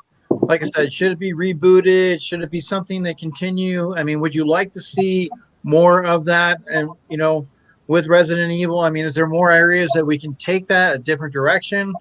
I mean, they have quite a bit of Resident Evil games, so I mean, they have a lot of potential to bring it back and make it good, and just touch bases on different things. Maybe bring in some more characters or something, But who knows? The way they do movies now, I don't know if I wanted to bring it back. Will, no, you hush your mouth. Now, Dallas, you playing video games? Was that something Resident Evil that you played? Quite a bit of. Yeah, that's my favorite video game franchise. That's why like those pops are probably my. When it comes like to a set, that's my grail set. Like to have all those pops. You don't have any of them? I don't have any of them yet. Okay, then I'm not going to show them then. Thank you for that. Because when those pops came out, I wasn't collecting. I remember when going into like Hot Topic and I saw those pops, I'm like, oh, those are kind of cool, but I wasn't collecting at the time, so. Oh, see, as soon as I saw them pops, I grabbed every single one of them, and I was looking behind pops to look for more. But remember, when those came out, I was still in college, and I was like, I don't have any space for this, so it's like. Right. So what about the other, like The Last of Us? We have Justice said The Last of Us 2 is supposed to be pretty good. It is. It's now when you look at some of these zombie games like Dead Rising, your Call of Duty Modern Warfare, the Resident Evil, I mean, they always seem to have that scary effect to them in the video game that sometimes doesn't always translate to the film. But definitely in the video game sense, I remember, obviously going in arcades and sitting down and putting in the quarters and playing, with my boys and stuff. But it was, just seeing all the zombies coming at you at once, and then all of a sudden, on the screen, how they're attacking you, or having to go through the dark caverns. And, so what is what do you look at from the psychological standpoint, Robert, like how those video games, affect, with today, like coming from George Romero's films, leading into a genre of video games, and, the Resident Evil franchise, what's something we can add to that? I think it goes back to the idea of us in that place. We role play, we become the role players. We're there in it, as opposed to watching it like the hard transition of a game turning into a movie is. Now we're watching someone play out the game instead of us actually being the one controlling our avatar or character. So what's fun about that? I mean, I remember the Resident Evil games or just playing the zombie games, House of the Dead, all right before in the little arcade section before, while I was waiting to go into a movie real quick. But you take on you're that player. It's that first person shooter game most of the time that you are opening that door and not knowing what's going to be behind it, not knowing when you're going to run out of ammo. It's you get that adrenaline and that anticipation more when you're actually playing a horror game. Not to mention that you're invested into the game. You know that you are on that mission. You're not watching someone else on that mission necessarily. How many of us remember, first playing Resident Evil on PlayStation and those jump scares playing in the dark, and those old graphics that at the time when we played them were state of the art, and now as it evolves and it changes, now you have games that are VR, virtual reality. So you're really immersed with the sound in your ears, something coming out of left, something coming out of the right. So you really start getting pulled into this world, which I think, psychologically, you're going to be more invested into something that you yourself take the role on, as opposed to, just being when you're watching a movie like Resident Evil, I agree. I'm not saying anything that I enjoyed the movie, but you're watching the drama unfold. You're just that, we're all as an audience, we're just that nosy person just looking in on someone's life through the fourth wall. So a first-person shooter game or just a game in general, like The Last of Us, gets us emotionally invested into all of this. Oh, I think the emotion, the invested, I mean, it's very important, huge. Like, I mean, like investing in emotionally too with horror movies in general. But now, what I wanted to ask you, Robert, do you have a trivia question from the 60s, 70s, 80s, or 90s? Yes, I can. It goes back to, let's see who was paying attention today. So what I'm going to do is I'm going to go ahead and pick a number, and we'll see who gets it. It's a tough question, just so you know. If people we'll see who gets it. I'm just going to go ahead and say from 1 to 20. I think that should be enough. How many? I'm going to say 20. So I'm going to go ahead and pick my number, and then I'm going to do a starting line. And what we're going to do is whoever gets the correct number, we're going to go to the random wheel of names. And let me go ahead and show this to you guys here real quick. And there we go.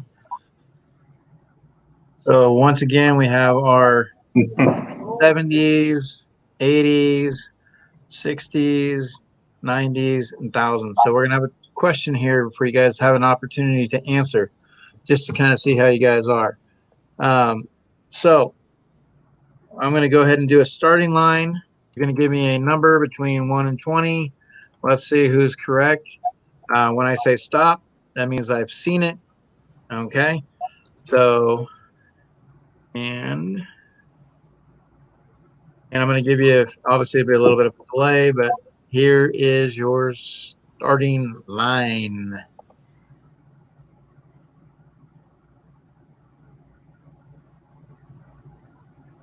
Yeah, Lisa, the Baconator Pringles, they're good. Not bad, not bad. I mean, I'd rather have the cheeseburger than the Baconator, but. Damn, numbers going crazy. So I'm having a hard time seeing it. Like that's all right. Now it's popping in here. So let me double check. I just want to see who popped it in here. Okay, so nobody yet. I haven't seen it yet. I have not seen it yet. Right there. Okay, so Ness number. Let me double check here. I will show you. Let me go big so you understand. So number 18. Ness, get it? Yeah. Yeah. So let me go ahead now. And we are going to go to the wheel of names here. And I'm so Zombie, you're our guest. So how many times should we shuffle it? Let's do 5. 5. 1, 2, 3, 4, 5. All right, here we go.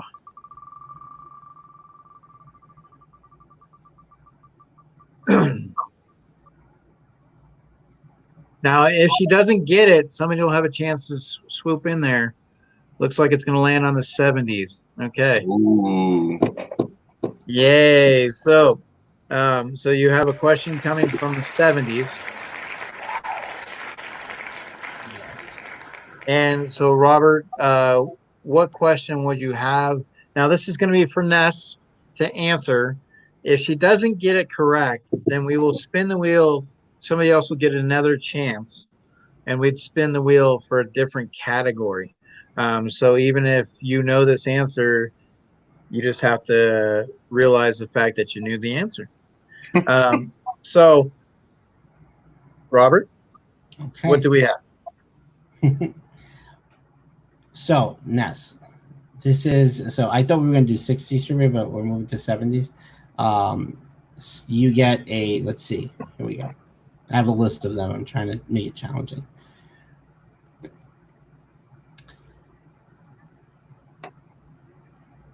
Let's see. Here we go. What is the name of the actor who played the priest in The Exorcist?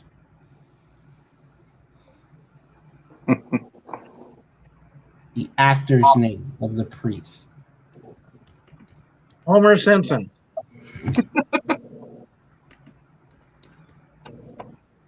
I'm sure at some point they had to do an episode on that. And we're going to give you. You saw the thing they have on Netflix, right? So I'm going to give you a 20-second timeline. If not, we change the question. And counting down now. She says Jason Miller. No, not the older. Okay, so sorry, Ness. So what we will do is I'm going to give another. You're able to have anything to write on, Zombie? Huh? Are you able to write? Do you have anything to write on right there? I could get something to write on. Well, I'll go ahead and have you pick a number. This time we'll do it from 20 and 40. Dang. Yes, it was the older priest. Well, what did we do? We did 1 to 20, right? So yeah, 20 to 40. So any number between 20 and 40. You want me to write it down? I want you to write it down, and then I'm going to do a starting line, and then whoever gets it will have an opportunity. So you'll have to be able to see the chat just to see. Okay. All right. So I'm going to go ahead and throw down the starting line. So whoever guesses my number gets Whoever guesses your number gets a chance to answer the question. Yes. So pay attention and let's see. Yeah. So between 20 and 40, guys.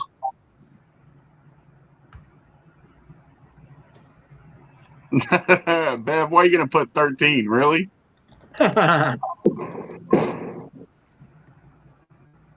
Keep it going. 3, really, Bev? Maybe she meant 23.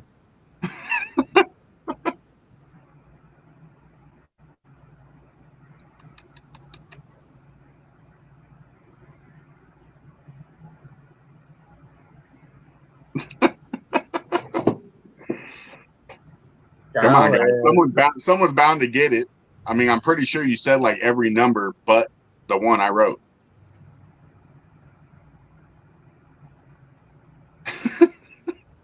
Maybe I should have wrote a smaller number or something. Well, they have a choice between, there's 20 different numbers that they can choose from. So you figure at least through the second round, somebody should get it. No, I figured someone would have got it by now. So Glenn is going to be from 20. Lisa. 29? The pop goddess. Is that the number, 29? No. Oh, okay. Fake out. That one right there, 35? Yep. Okay. So Lisa, we're going to go ahead and go here. Let's see. And now, Robert, how many times should we shuffle it? Let's go with lucky number 7. Good answer. Which one? 7. 7 it is. 1, let's see. 2, 3, 4, 5, 6, 7. Okay. So you guys saw that 7 shuffles. Okay. So now whatever this lands on, you're going to have a question, a trivia to answer. So here we go. All right. And that barrel.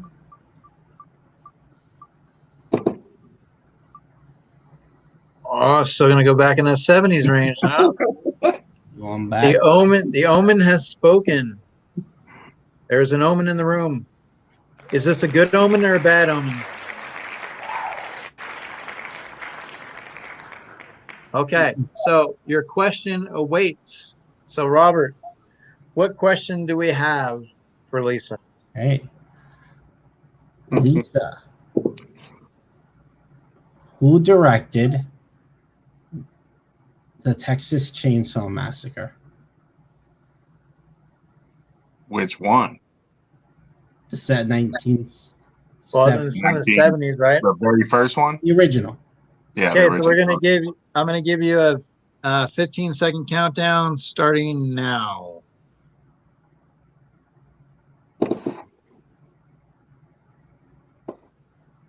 Do, do, do, do, do, do, do. Okay, and okay, what time? What answer do we have? No, I don't see an answer yet. Yeah, I don't see them. Time's up. Well, we'll get, since there's a little bit of a delay, we'll see if it'll come in. I have Yeah, the. her answer just popped up, Oh, so yeah. it could have been the delay.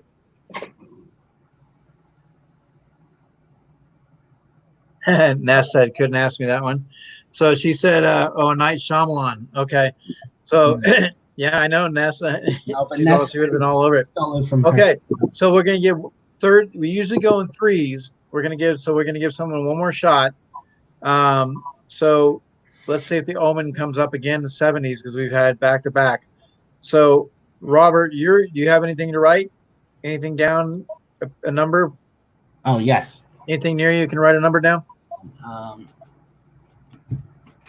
You know, there's a menu in one of them drawers. Yeah, but I can't find my pen now. Hold on. I have a number that I could just write down right now on my phone. Okay. Number and one. what we're gonna do is, so we went. What number did we go? We went 1 to 20, and then we went 20 to 40. So we're gonna go 40 to 60, guys. No Bev, not 3. 40 to 60. Okay. Chosen. Bev, 40 to 60. And we're gonna start line coming through. There we go. Let's go. And then after we do this, we'll get into our second quiz that we have, guys. We'll get that going for you.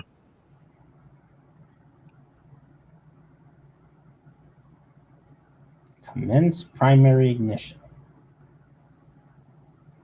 Will. Here we go. Starting. Okay, so I quit is not a number. She's waiting until you can get to close to 83.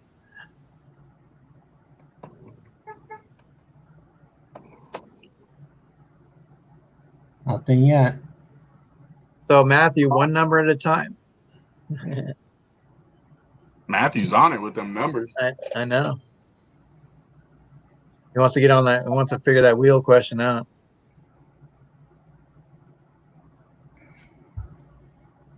Still nothing.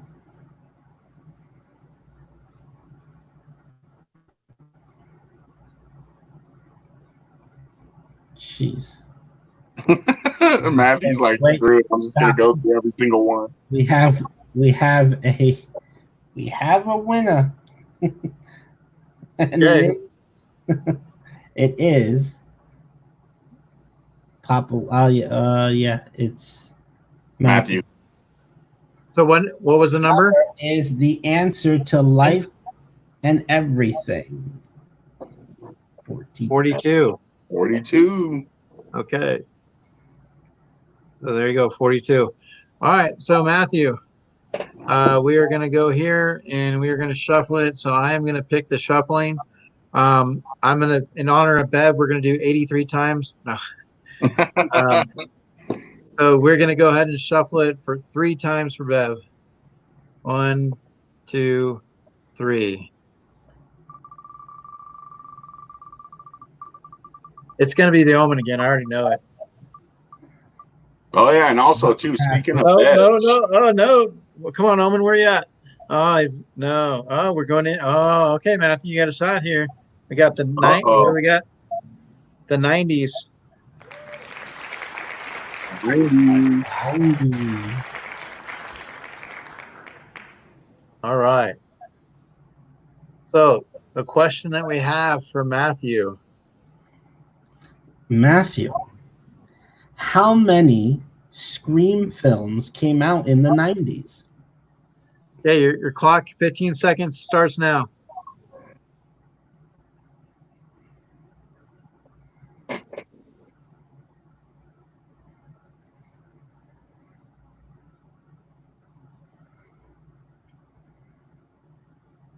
Trying to go to the live thing. And pause, stop. So Matthew, do you have an answer? We will need an answer for you right now. He put 3. No.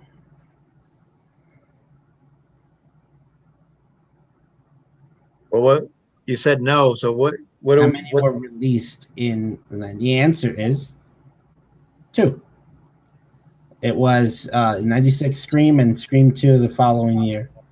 The third movie came out in 2000. Now Matthew might come up here, or he might find where you are and kick you in the shin or something. But you can meet me in the battlefield at Gettysburg. We have just don't get knocked on the ground because he's going to do a leg drop on you. Yes. Okay, so we have that right there.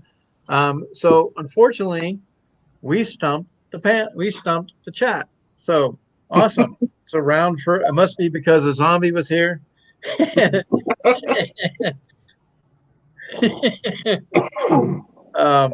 So what we're gonna do now is let me pull this quiz up real quick.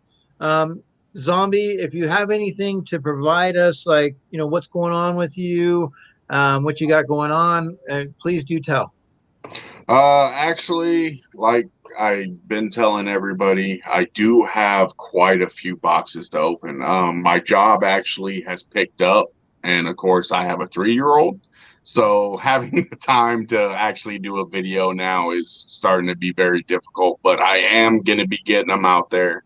I have Smile World boxes coming up. I have Loot Crates coming up. J Navo, I got some J Navos coming. I have Bands of Arms coming. They'll get here whenever they decide to get here. I'm in no hurry for those. So I'm gonna have a lot of content coming out.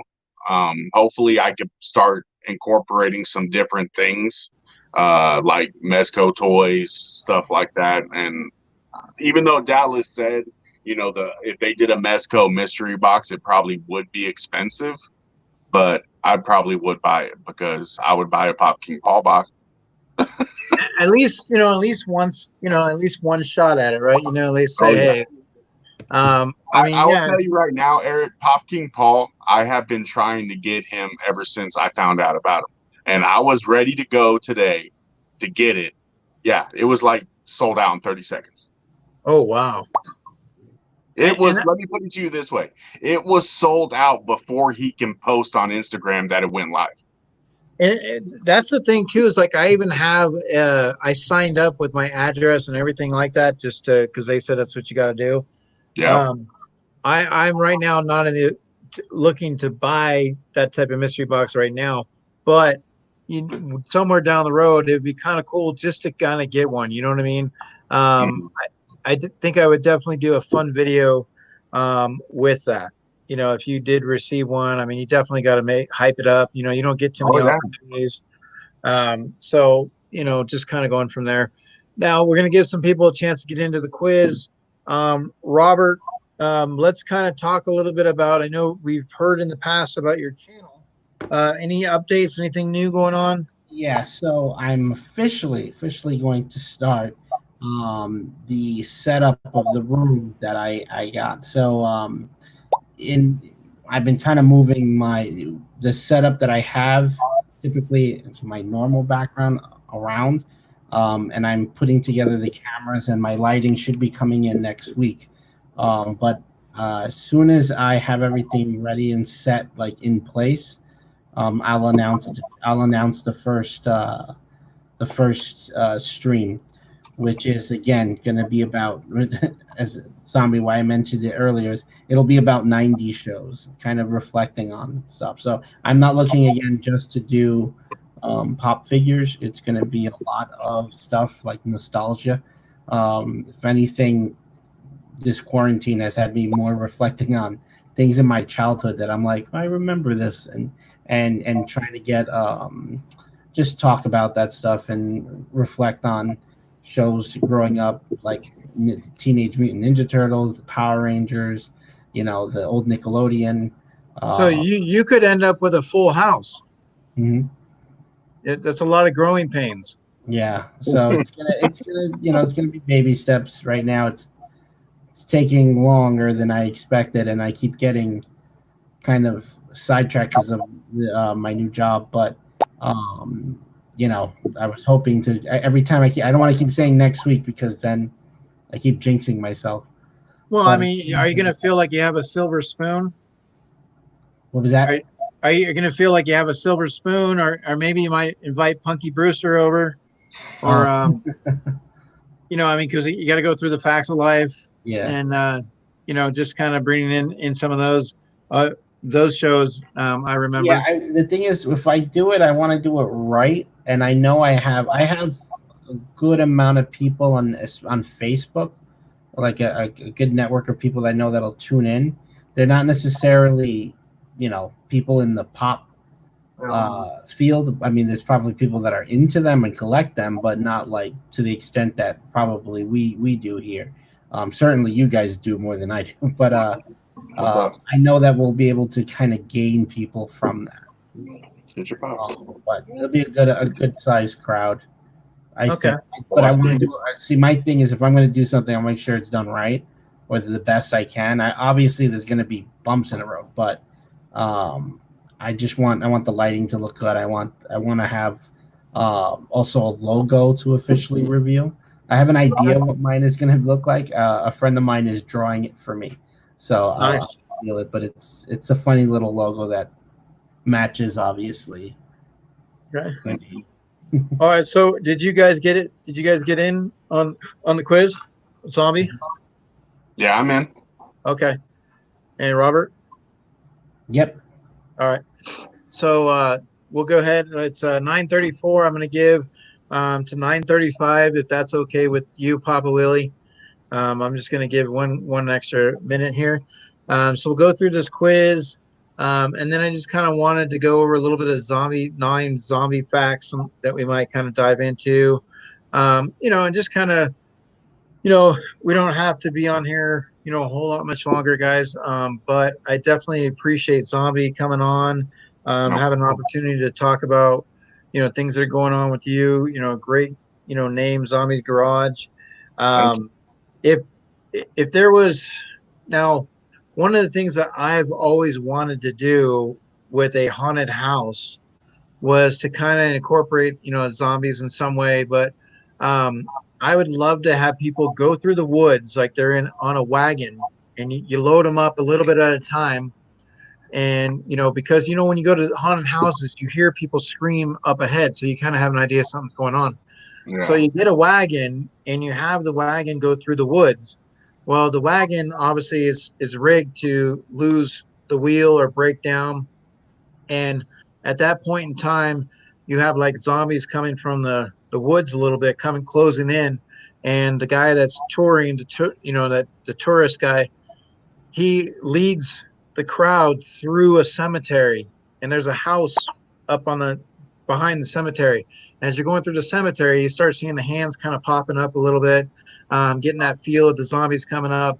And as the crowd gets into the house, you kind of split them up to where you might be with your group, but once you get in the house, you're going to end up not being with your group. So if you go in fours, you're now might be 2 and 2 on right and left. So you take that element of not everybody together, now they're split up, and there'd be like an elevator. So there'd be an upstairs level and a downstairs level. And so they would totally throughout the house have the opportunity to be split up. But at some point in time, they would circle in and end up together. So it'd be set up to where they would feel like they're split up, but then they would find each other kind of like in a movie. And then just have some different things thrown out there. Like I would love to have them be in a room and there's like a cadaver on the table. you know, so laying on the table and there's a sheet over the zombie or the body, and you're in there and you know damn well that thing's going to pop up, but you're waiting for it, you know, but there seems to be no exit. Just, you know, just little things like that.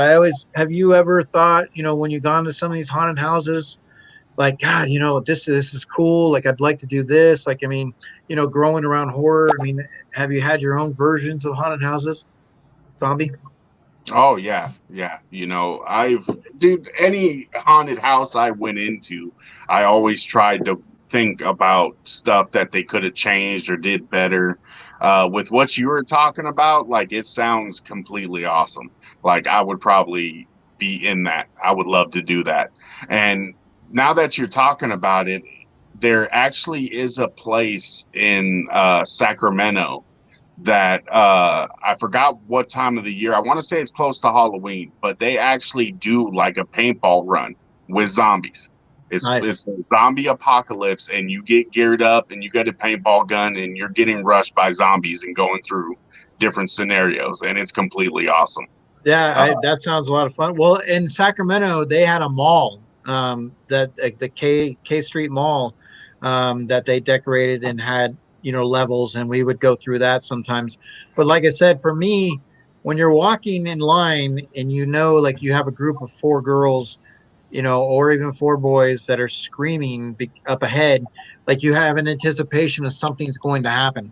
But if you remove that element and you only have a certain, like, if you started with 6 and all of a sudden you're split up 3 and 3, you know, that scare factor becomes a little bit more centered.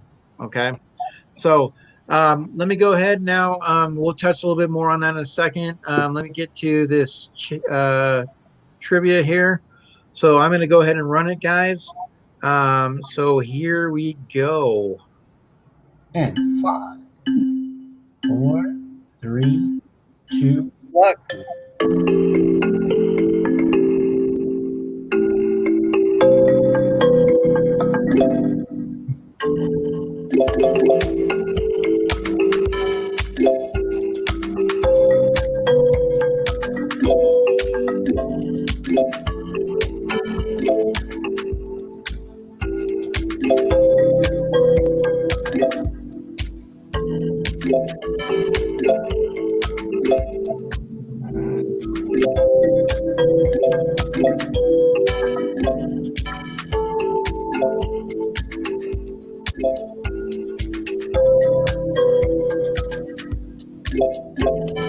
Come on.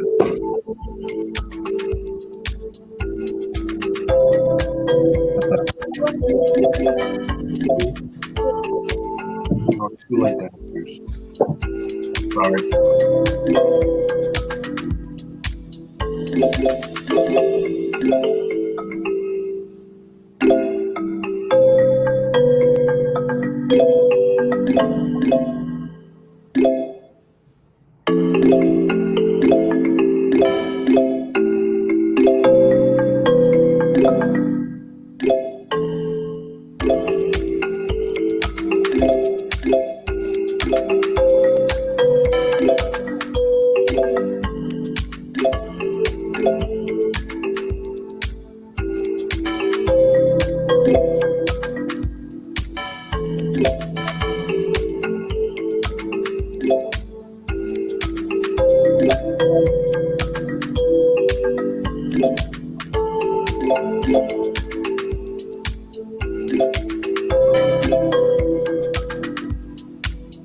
What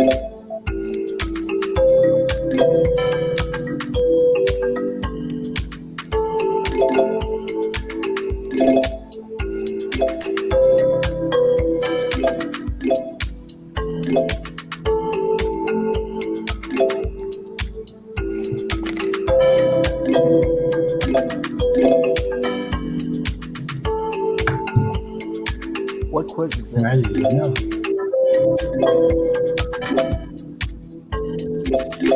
Eric, What's that? what quiz is this? This is the one I just put at random with zombies. Okay, you guys just started?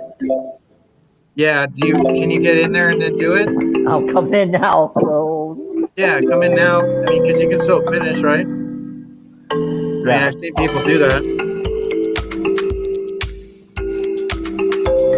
Let's go.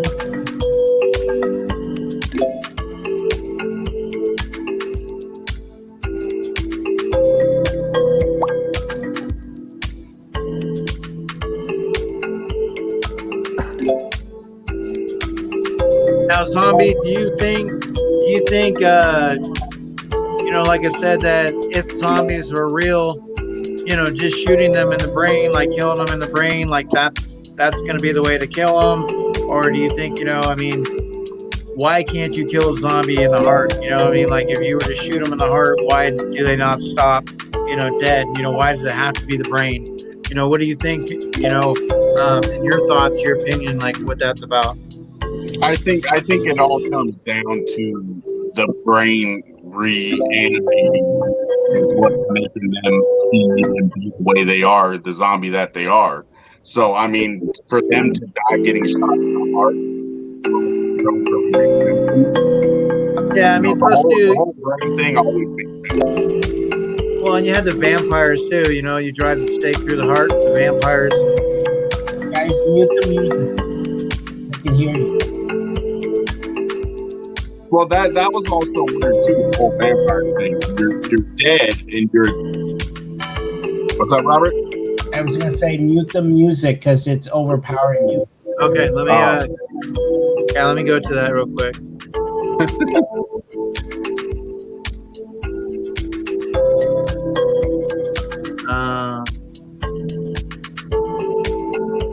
I don't know how to mute the Just music though. the little volume button right above the left of Endgame. Oh, gotcha. Okay, that's cool. Very nice. But like since you brought up the vampire thing, that always was funny to me too, because like they're supposed to be the undead or dead vampires. So why killing them in the heart is going to kill them? Yeah, I mean, you have. Did you finish, Dallas? No. Okay. No. I'm not No even problem. close to done. Okay, no problem. So I'm gonna win. now what I'd also like to do, just let the chat know. Now, not this. So this week, next week, we have an opportunity. I thought somebody was going to come on as a guest, but they're going on vacation, so it's the following week that they would be coming on. So we would have an actual opening next week in that regards. So what I was going to do to the chat is I was going to put your names on a wheel, those that were interested, and I was going to spin the wheel, and if it landed on your name, I was going to give you the opportunity to pick the subject that we would dive into next week, whether it's a specific movie or just a genre or anything in that regards. So if you are interested, just go ahead and type Y for yes, and I will add your name to the wheel, and we'll go from there. And just so just so people know too, for our quizzes in the future, we would like for you guys to have something that's in your name relation. If your name is not related to the quiz, then I'm going to have to remove you guys. Like, I mean, I think in all fairness, because if you guys win, I just want to know who that person is. I mean, it's in some hindsight, you know what I mean? Like, I know sometimes we have our nicknames and things like that, but it would be nice to know who's in there and, not to play any, games with the the names and stuff like that. So, all right. So Matthew, I'm going to go ahead and put you on the wheel. So kind of mainstream. You got to wait and see because Dallas is coming through. So he's in the trailer. He's coming through, but we'll see if he releases the trailer and moves forward. So now, Robert, Yes. you know, with some of the zombie films, you know, like Bub, that you have seen in that movie scene, you know, he's able to take a gun and pretty much remember, you know, what to do, but yet he's already been in a full zombie state, you know. So I mean, he's crossed over from, you know, just dying and still being in that human form, and now he's in that full zombie form.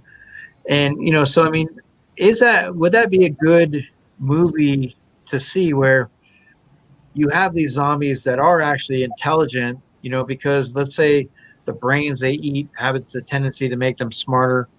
If they're eating someone like a professor, someone that is very highly intelligent, they kind of almost gain their IQ level. You're done, Dallas? Yep. So we'll get to that in a second. Let me go ahead and check on this. Where's that at? Okay, so let's give it a look-see. Oh. So let me go ahead and real quick if I can. Oh, wait.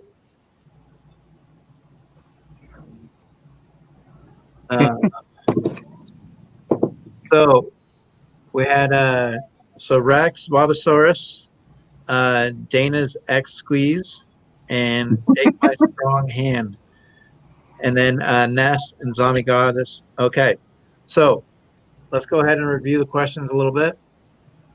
So who are we putting on the wheel? Well, after we review the questions, we'll go back. Okay. So name this film. So Parasite, Paranormal, Paranorman, Paranorman. So yes, it is Paranorman. I remember taking my boys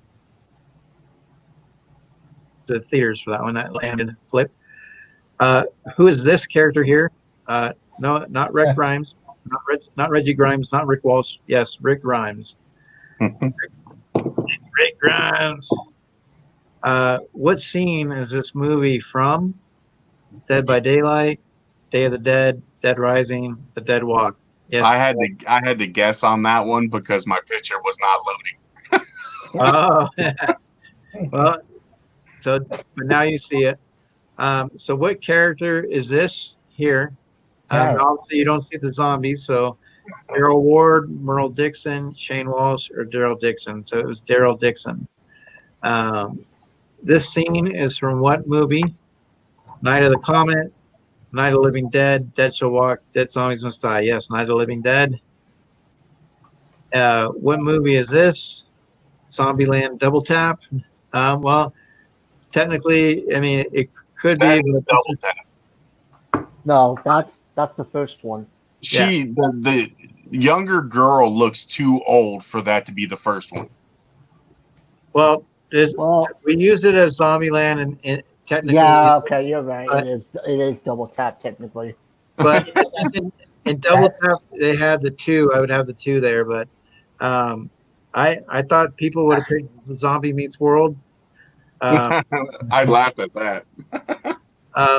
So this band here, they sang the song Zombie. Yes, it was Cranberries. Who is this gentleman here? And just so you know, that is Rob Zombie. Yeah, it's just Rod Zombie. Oh yes, that must have been one of those. Yeah, it is supposed to be Rob Zombie. Must have been a little typo on my computer. Once again at 2:00 a.m. But yeah, that would be correct. So name this movie here. We talked about it. Shaun of the Dead. Who was the one who started the zombie genre? George Romero. And what game are these zombies from? Call of Duty. We have Call of Duty, Modern Warfare. If you were to kill a zombie, what must you do? Cut his hands off, feed him top ramen, hire Carol Baskins or shoot him in the brain. Yeah, shoot him in the brain. I would Carol Baskins killed her fucking husband. Zombies are also known to secure good pops for you, bake a cake, drive a goose rig, and run fast. Yes, I mean, Zombie hasn't secured any good pops for me, so that's not right. He secured them for himself. So we talked about him a couple of times. What is this zombie's name? George, Barb, Bud, or Bub? It is Bub. What movie is this scene from? Train to Busan. Oh, I forgot. I should have put Throw Mama from the Train, but Train to Busan, Train to Busan, Blood on the Train, Train Spotting, Train to Busan. This zombie is seen in, yes, Resident Evil. Man, you guys are good on the gamings. What zombie movie featured Brad Pitt, Warm Bodies, Patient Zero, The Dead Don't Die, and Z World War? It's not the actual name of the movie. I know, but it's World War Z, but that's what I use. People even saying that, they're like. But I gave you, if you look at it though, you know these other movies that this relates. What movie did you see this scene in? Now, see, this guy's running, got zombie on fire. Yes, 28 Days Later. I would have thought you guys would have picked Overlord. No. No. Who is our guest on tonight's show? So somebody picked Zombies Garage with 2 A's. Zombies Backyard, Zombies Kitchen, Zombies Garage. Hey, you want to hear the funny thing? I'm the one that got that wrong. Oh, look at that.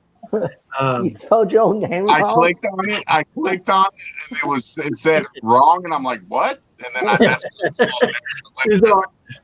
He's like, I know who I am, bitch. My own question. Don't tell me who I am.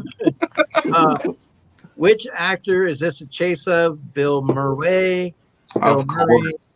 Billy Wichita, Billy the Little Rock, Bill Murray. Hey, Billy Wichita does kind of have a ring to it. Yeah. Well, if they have kids, they can have a name, a baby. This picture is from what? Zombie Chaos, The Hills Have Eyes, Thriller, or VH1. I was going to put MTV in here, but then I was like, well, technically it could be from MTV, and I wanted this answer. So, then you'd have people raging, getting pitchforks, showing up in the front lawn, being like, Eric, it's your time. Yeah, so definitely they'd be coming at that. So, very cool. Hello, Christina. How are you? Hi, Christina. Welcome. So, let me. So I know. Oh, you know what? I just ended that. Is there a way of finding that out? I know Robert had won the quiz, correct? Yeah. Robert was, and then there was number 2. Do you remember the name for number 2? No. Dana's something's X. It was Dana's X. Yeah. Actually, I could pull it up. I think it's still on my phone. No, it's not. It won't show up on your phone. Who came in as Dana's X? Be honest.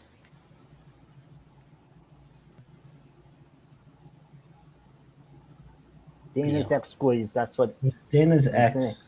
So whoever put their name down as Dana's X, just go ahead and identify that. So you guys know, you could always review and go back to the history and look at it.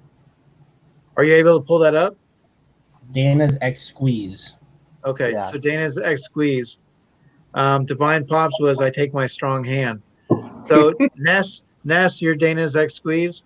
No, she's not. That's who that she's saying. That's No, who she was telling Yeah, us. that's who it was. Okay. Gotcha. So generally that's fine. I mean, if they come through, if not, then they could have left too. But if not, then Divine Pops will go on there as the 3rd place. Robert is part of the panel, so he's not going to take the spot from somebody. I'm sure he doesn't want to, even though he knows that he came in. Just have fun with it. kind of mainstream. Was that you? So seriously, we need to know who it is so I can put your name down for Actually, Will. it was because kind of mainstream said I almost had second place. I mean, almost had first place. Okay. All right. Second. So you have an opportunity if you guys want to pick the subject for next week's topic. I'm going to put your name on a wheel, and I'm going to spin it. And if it lands on you, you get to give us a topic, and we'll dive into it. So if you're interested Matthew, in that, you put why? I swear to God, if you say wrestling, I'm gonna throw my computer so hard it's not even funny. now Matthew, it'll have to be horror related. So that is something. Now there is a horror wrestling movie, isn't there? Something like that. But still, Yeah. I mean, if you want to consider Ready to Rumble a horror movie, isn't it called? but yeah, we would like to have it be in a horror sense. So at this point in time, so we have kind of mainstream, yes. how about this, guys? Everyone just put Y. That way we have an actual will to put down. Right, that's okay? right. And you'll be my best friend, and you can co-parent Baby Yoda with me. There's your incentive. And you don't. Here's the thing: you don't have to reveal what you want the choice to be in the chat. You can DM us. You can direct message us and let us know. So, I mean, it's fine, and you can talk to this if you're, don't really want to go into there. So the WWE horror toys. So what we would do, Matthew, is we would actually get. So what I could do is, hold on, let me see if I can find it. Okay, so Ness has put Y so far. Everyone, just put a Y in the chat, please. So we have an actual show for next week. That way we don't have to freaking run around with our heads come off. Someone's gonna put a Q. Please, somebody put a Q. I had those cards somewhere. The wrestling cards. I was gonna say, if I open up the wrestling cards right now, and just watch the horror that Matthew would be if we ripped them. But obviously, when we look into, what we're talking about with the horrors and stuff like that, I wanted to go back to. Okay, Bev. Jesus Christ. Let me go back to this real quick.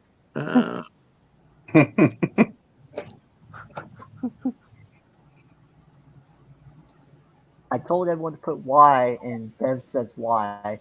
Got that done. Okay, so with this right here, one of the things that I'm going to share is it's called. Let me scroll up here so I can tell you guys. This is 10 9 facts about zombies.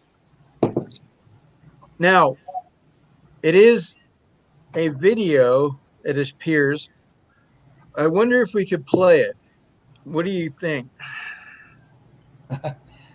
Let's not have a repeat of last week. Yeah, I don't know. It does list it, so I think I'll just kind of go over that a little bit. I wouldn't do it. So we're going to go over this real quick. So the word zombie is related to the African word Nezambi, which means God. The grand serpent, which the movie The Serpent and the Rainbow, the Le Grand Zombie was the father of all Laos, or other gods, and appeared in the shape of a python. October 8th is World Zombie Day. So October 8th.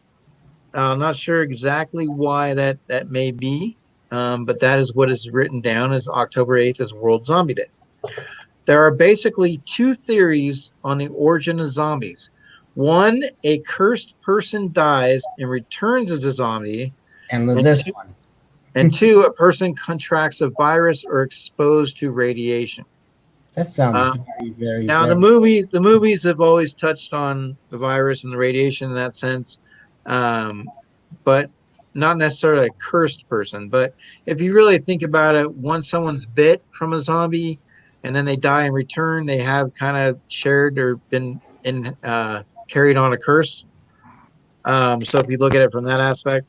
Just remember, boys and girls, you cannot get bitten if everybody's wearing a mask. Mummies are not usually regarded as zombies, but there are zombie mummies and daddies. Because while zombies are in a constant state of decay, mummies are deliberately physically preserved. According to zombie lore, the only way to kill a zombie is to damage its brain or cut off its head. Now, you can still, even if you cut off its head, we've seen where they still have stayed alive, but they're just on the ground with their head there. Because viruses are not independent living organisms and need a living organism to reproduce a zombie virus, it can be considered a misnomer because zombies are generally thought to be dead. So that's COVID-19. Some critics theorize that zombies prefer the taste of human flesh if they can taste anything, because warm human flesh may have to do with a zombie virus needing fresh DNA or some parasitic microorganism receiving some form of nourishment from live blood cells. Eric, they obviously haven't tried your treats that you're eating next to you. Yeah, you just throw them some ramen noodles and just say, hey, I lived off on this for a while. You can live off of it. While the causes and depictions of zombies throughout history have varied, one element links them. They all have compromised brains. All right. Number 9, George A. Romero is often referred to as the father of the modern zombie and is widely viewed as the creator of the modern zombie cinema, which we knew that as well. So he's written and directed more zombie films than anyone in history. See if there's anything here. Here's one right here. There's a law in Haiti that makes it a crime to turn someone into a zombie. So we're not in Haiti, but to turn someone into a zombie, Article 249 states that if someone drugs another person, buries them as though he were dead, and then digs the person up and brings him back to life, is it still considered murder? Interesting. In Haiti, they practice Santeria and voodoo and stuff, so they get a lot of that. Yeah. So here's one for you, Robert. So critics note that George Romero's zombie films are great because they use zombies as a device for social commentary. In other words, they are not movies about zombies, but rather about groups of human beings and how they react in crisis. So would you agree? Definitely. We're living through it right now. That mass consumption of running in and eating is just us buying stuff and hoarding everything. Toilet paper. Now this is what we talked about. Yeah. The most famous real-life zombie is Haitian Clairvius Narcisse. He claimed he was turned into a zombie by a combination of powerful neurotoxins and hallucinogens, which, obviously we've seen that where people are on a drug and they're smashing into the windshield of a car. So, you can see something similar in regards to that. Number 15, besides being able to move after they are dead, zombies do not have superpowers. There's your next zombie film. It'll be a superhero related. You have Marvel zombies, so technically they're wrong. And there's Marvel. They don't know about Marvel Pops, the Marvel zombie Pops, because they do have superpowers. Zombies actually have fewer abilities than they did when they were living human beings. Okay. In case of a zombie outbreak, a person's physical fitness will have a significant influence on a person's odds of surviving. Now, obviously, if you're being chased, obviously that's the hard part. It's like either you stand where you are and you mount up and you take a fight. But if you have 50 to 100 zombies chasing you, that's the hard part. You got to get going. So Now, zombies have a trademark zombie limp because their bodies are affected by the same decomposition process as any normal corpse. Additionally, rigor mortis would cause serious tissue and muscle damage at the zombies each step. Since zombies do not regenerate or heal, any damage is permanent. Eventually, a zombie's top speed would be reduced to a crawl and perhaps even a slow to the point where it could not move. So there you have it, folks. The zombies may start out fast, but you just got to hole up somewhere and just wait it out because eventually their top speed would reduce to a crawl. And then you could just step on them. While vampires... So zombie fans debate how long it would take a person who died from a zombie virus to reanimate. So what do you guys with zombie? Let me ask you that. What's your thoughts? How long do you think it would generally take if something like that was to happen? I think it's just like we saw in The Walking Dead, kind of hinted at. It depends on, I guess, the person's aggression. I feel that like the more aggressive a person is, the more naturally they react that way or closer to some sort of aggression, the more likely they were to change and reanimate. So I don't know what everyone else's thoughts on that. I noticed that usually the kinder people, it took some time. It almost looked like if you were nicer, you kind of suffered through the transition more. But if you were someone like, let's say, Shane, almost instant because he was in the moment of rage right prior to him doing them. Shane from The Walking Dead, I'm referring to. All right. So, what about you, Zombie? What do you think? I don't know. I left, so I wasn't even hearing what you guys were saying. I had to get my charger. My phone was gonna die. Oh, no problem. So the question we have, Zombie, is how long do you think it would take for somebody to reanimate, like someone who died from a zombie virus? Mm-hmm. There's theories, how long would it take a person to reanimate? What's your thoughts on that? Well, from all the stuff, I'm gonna go off of. I'm not going to go off of Resident Evil, but for the instance of the T virus, how it goes through your bloodstream and all that, and it's supposed to reanimate you. But if anybody has seen the Netflix zombie one, I think it's Black Summer. Okay. And that one is crazy. They literally turn to zombies like in seconds. Oh, wow. And I actually like that. I like that it didn't take them a long time, because there was Dawn of the Dead, which it kind of took a while, to turn into a zombie. But I honestly don't know. But I would figure if something would bite you and the saliva would get into your bloodstream, I would think you would turn into it fast.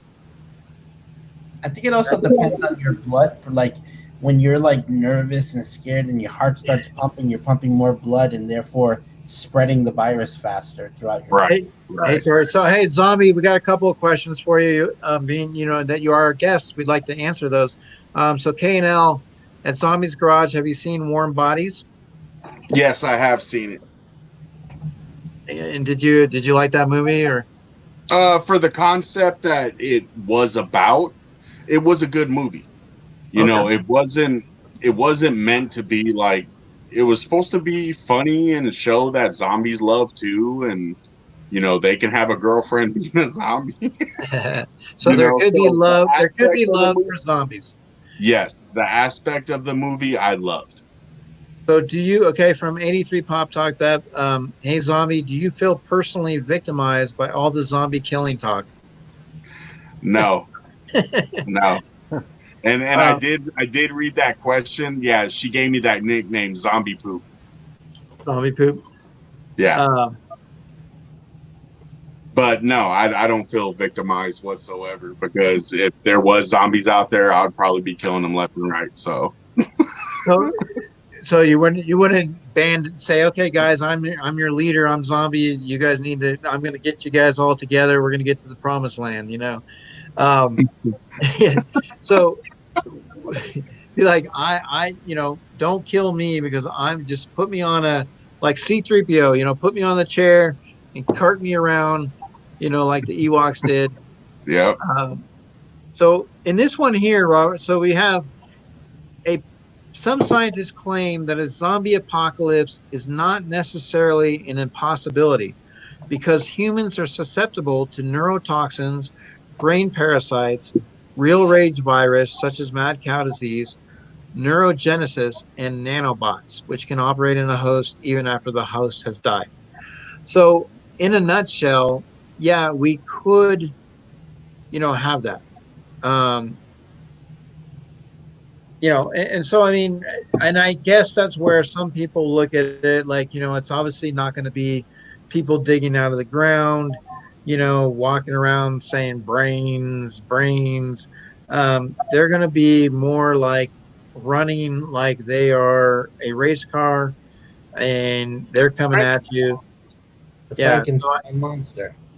So, I mean, that makes it on a scary level, because you do have an amped up zombie. Now, the other thing is how long, is it something, that will wear off, and they will end up in a crawl? Who knows? But let me see. I want to make sure that we have everybody's name on here. So Tori, I'm going to give you're in the chat. If you want to pick next week's topic, like if you have an idea for a horror, an idea that you'd like for us to cover, what we're doing is we're putting your name on a wheel. So if you want to put a Y down, that tells us that you would like to be on that wheel, and we'll add you real quick. So I'm going to show you guys real quick what I have. And let's see. Yeah, I just saw that K&L put that. I didn't know that. So at this point in time, I have Ness, Chris, Kate from K&L, Zombie. I put you down as well, Zombie. Bev. Now we can't do zombies back to back. Matthew, Lisa, kind of mainstream.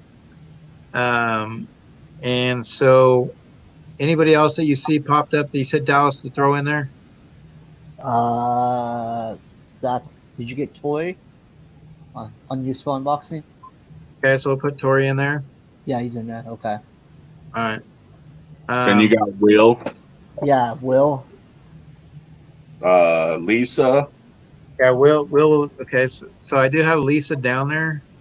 Do we have two Lisas on there? No, just Lisa. Okay. What about Glenn? Glenn. Okay. Perfect. All right. So anybody else that you see? All right. So what I'm going to go ahead and do, Pop Scott, we're almost coming down to the end here. I'm going to put your name on a wheel, Pop, and if you are picked, you get to pick our topic for next week that we can do, which obviously, I know there's a lot of horror movies that you're probably loving.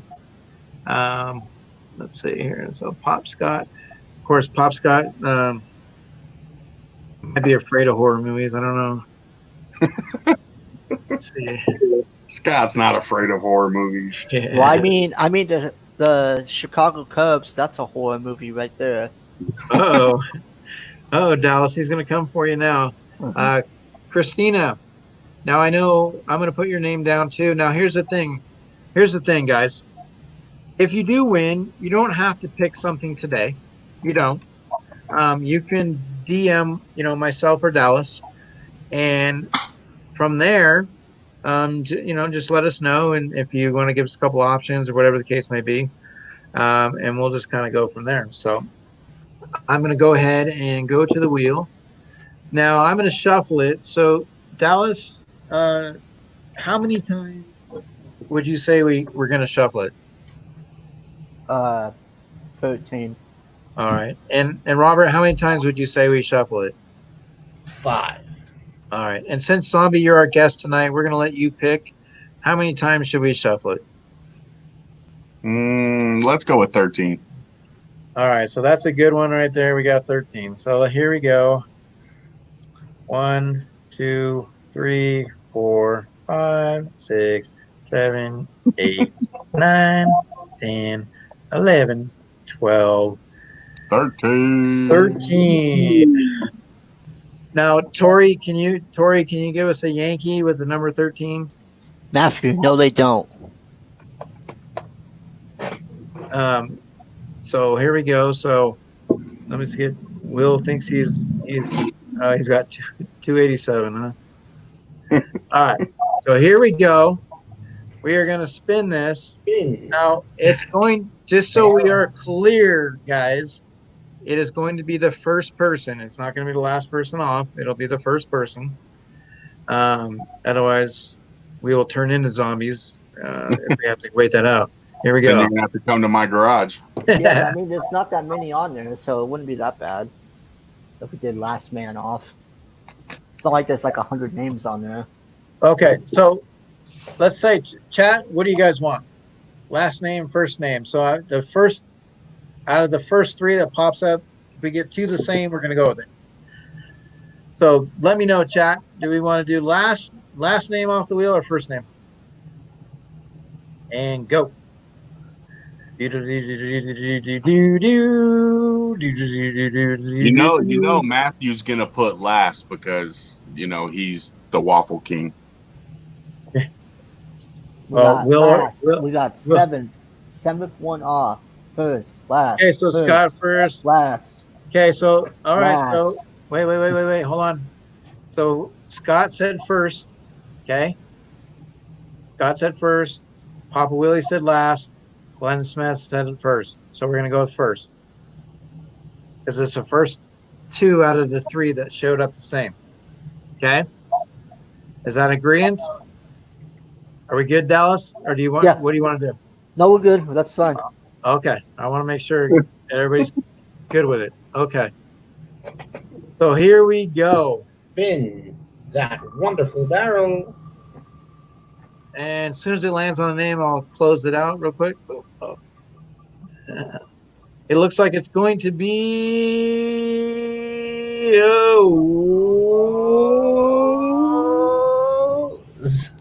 there you go. Hashtag rigged. So now, Chat, very tell cool. us how you feel.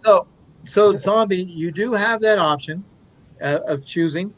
So any way that you want to go with that is more than welcome. You were our guest today. We really appreciate you being on here, talking about things. Robert is our resident psyche.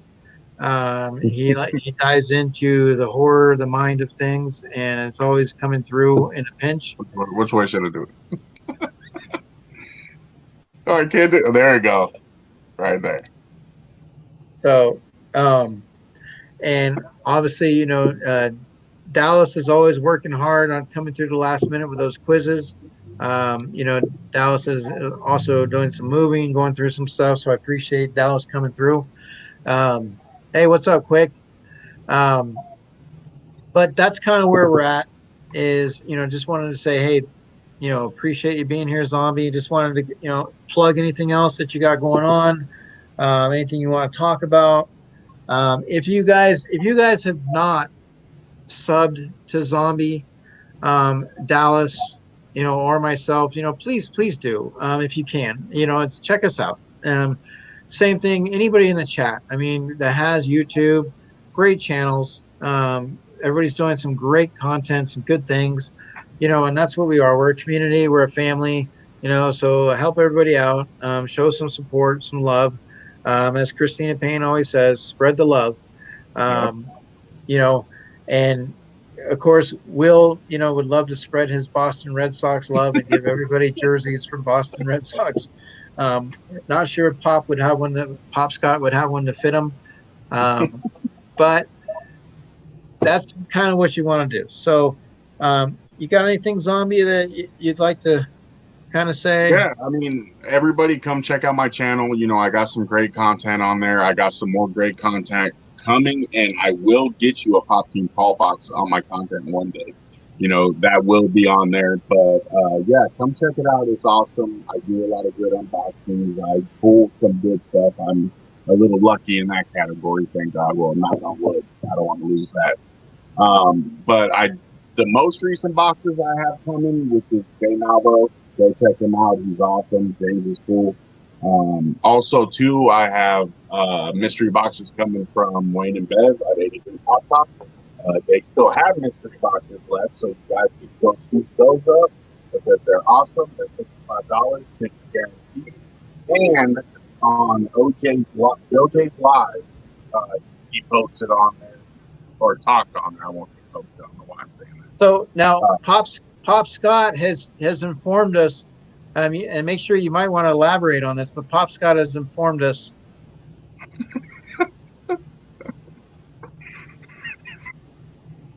Now I got a zombie shoot tomorrow. So yeah, I mean, you got to get that GQ ready for Halloween. The special episode to come out in time for Halloween.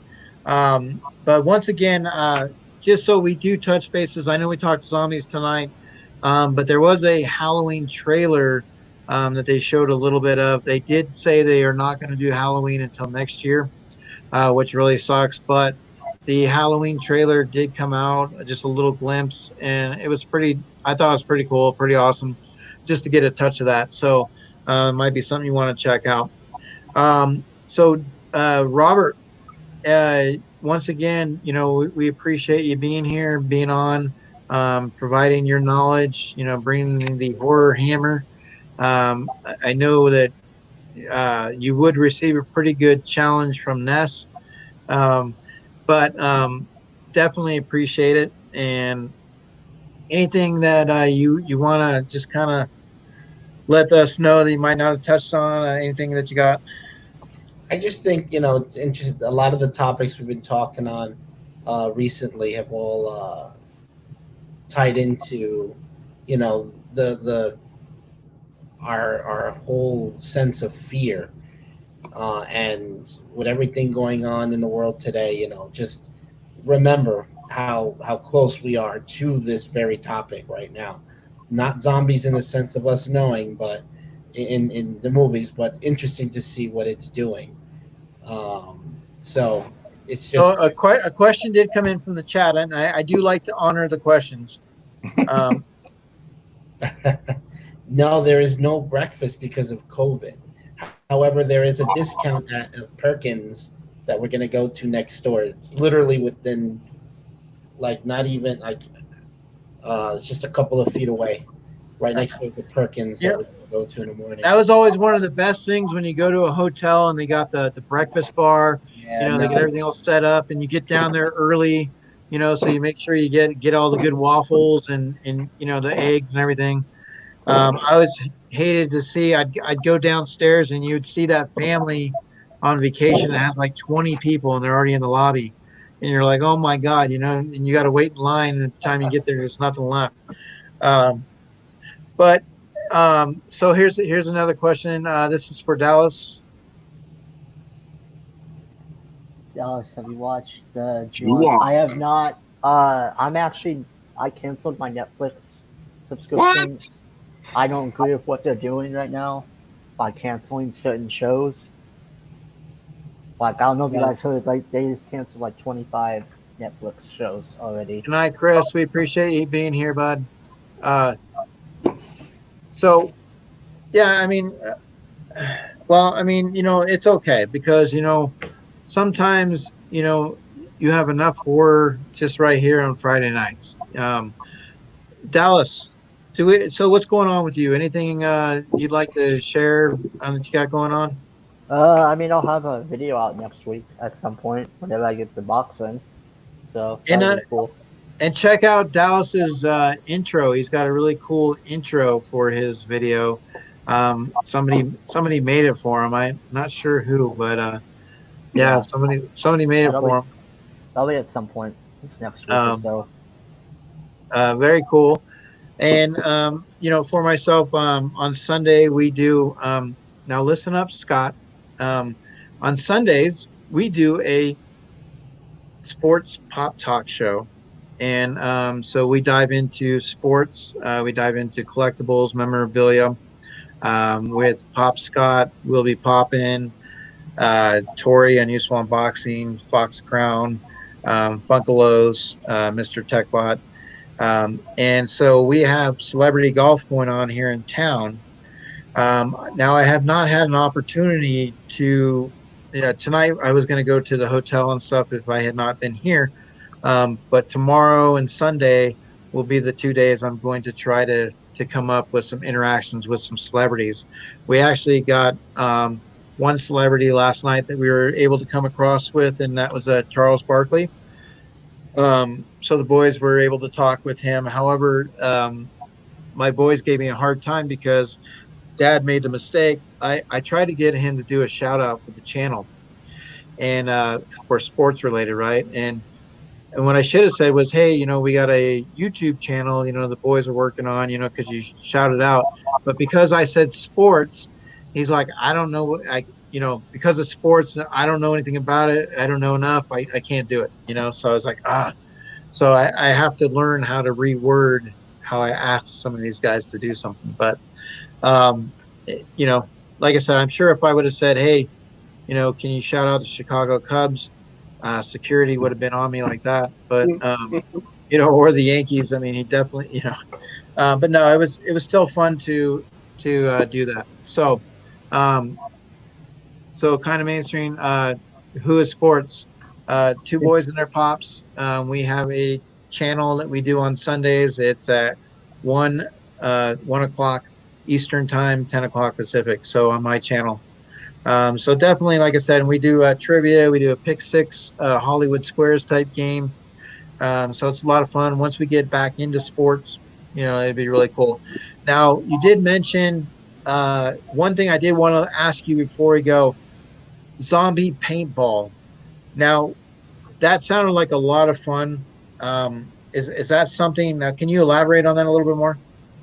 I got to look it up. I don't know if it's every year, but I did go to one, and it's amazing. Like, it's so fun. And they talk about everything before you start, so the rules and all that, because basically the zombie has to get you, like physically get you. I'm not talking about tackling you or anything, but they got to act like a zombie. So if you don't shoot them with the paintball and they get you, you become a zombie.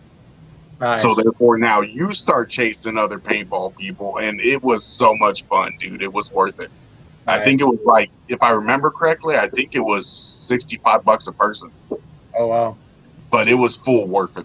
I would have paid $100 to do that because it was so much fun. Yeah, I definitely agree. I mean, I think it'd be a lot of fun. When I was in high school, our history teacher, took some of us to do paintball, and it was a blast, a lot of fun. Oh yeah. I also wanted, one of the things I wanted to do today that I had thought about, but it kind of slipped my mind. But I thought it'd be fun, is if we all kind of did an app or something where we zombified ourselves and we made ourselves into zombies, like, and just showed off the picture of that. So, I mean, that's something down the road. Maybe if we do the Walking Dead, series, type scenario, that might be something. Robert's got something. I think I'm pretty sure he found an. There was. But I actually, at my job, Eric, I have a coworker that does really good drawings and paintings on canvases. All right. Okay. Let's see. Oh, that's so cool. Nice. Tell me you don't have an iPhone. I have an iPhone. Now your jaw's moving around on that. So what app was that? Like, how do you do that? I think it was, if I'm not mistaken, it was called Zombify. Is it for Android? No. Wait, hold on. So Nessa's taking a shot at me in here. I hope. And of course, we get Pop Scott. Scott's gonna say something. Yeah, I mean, Scott's not too far behind me. And besides, I mean, you age you age a lot more when you're waiting for your team to win a championship. But that's how, like, I mean, that would be cool to do that a great deal with the phone. But and just like I said, it gets exciting because we're in summer, but as we get closer to August and generally the norm of going back to school, I always start thinking on the horizon. We only have to get through September. And then towards that middle part of September, you start seeing the haunted the stores, the costume shops start to circulate, spirit and stuff like that. And that's not too far behind for the They better not cancel Halloween.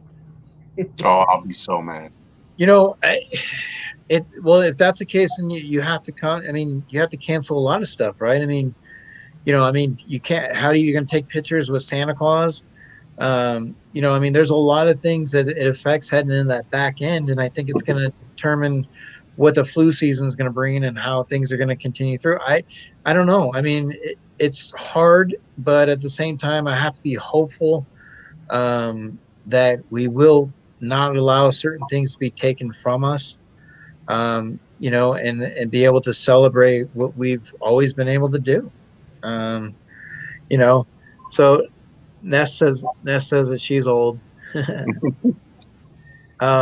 Yeah, like I said, I think, I think it would be really cool. And now remember, Ness, you always have an invite to come on here. You can always talk behind the screen. You're always welcome to come on. But I think Halloween, as we're approaching, you got the 10-inch Chucky. Now is that something you pre-ordered? Of course. Come on. I even got the spooky calendar. Now, what would you now seeing Chucky? What else would you like to see in a 10-inch form? I mean, what else can we go with? That would be awesome just to have that big pop. Honestly, I wouldn't mind a Killer Clowns from Outer Space 10-inch. Okay. The main clown, especially the main one. Slim. Yeah. Okay.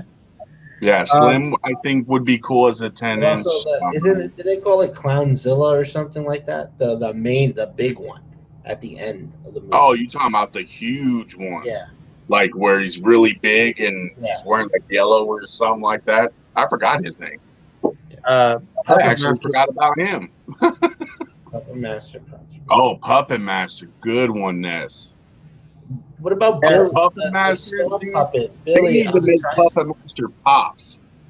Forget the 10-inch. Just give me a 4-inch Puppet Master pop. Yeah, definitely. Let's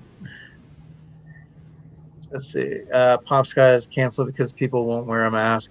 I mean, some people told me that I heard that one of the costumes that might be popular for Halloween would be something like because you are wearing a mask, but like Chucky, not Chucky, but like a Chewbacca, outfit, just something that covers the whole entire body, So I mean, I think Halloween can be done in certain ways.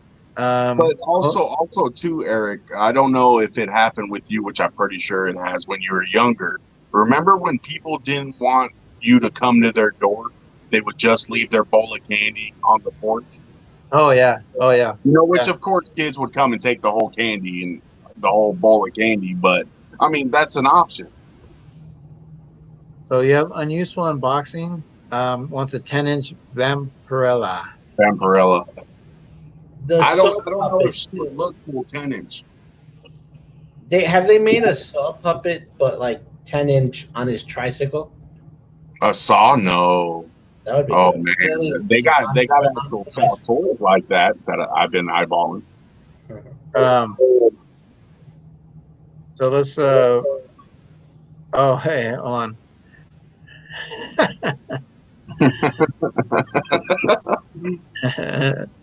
Ha.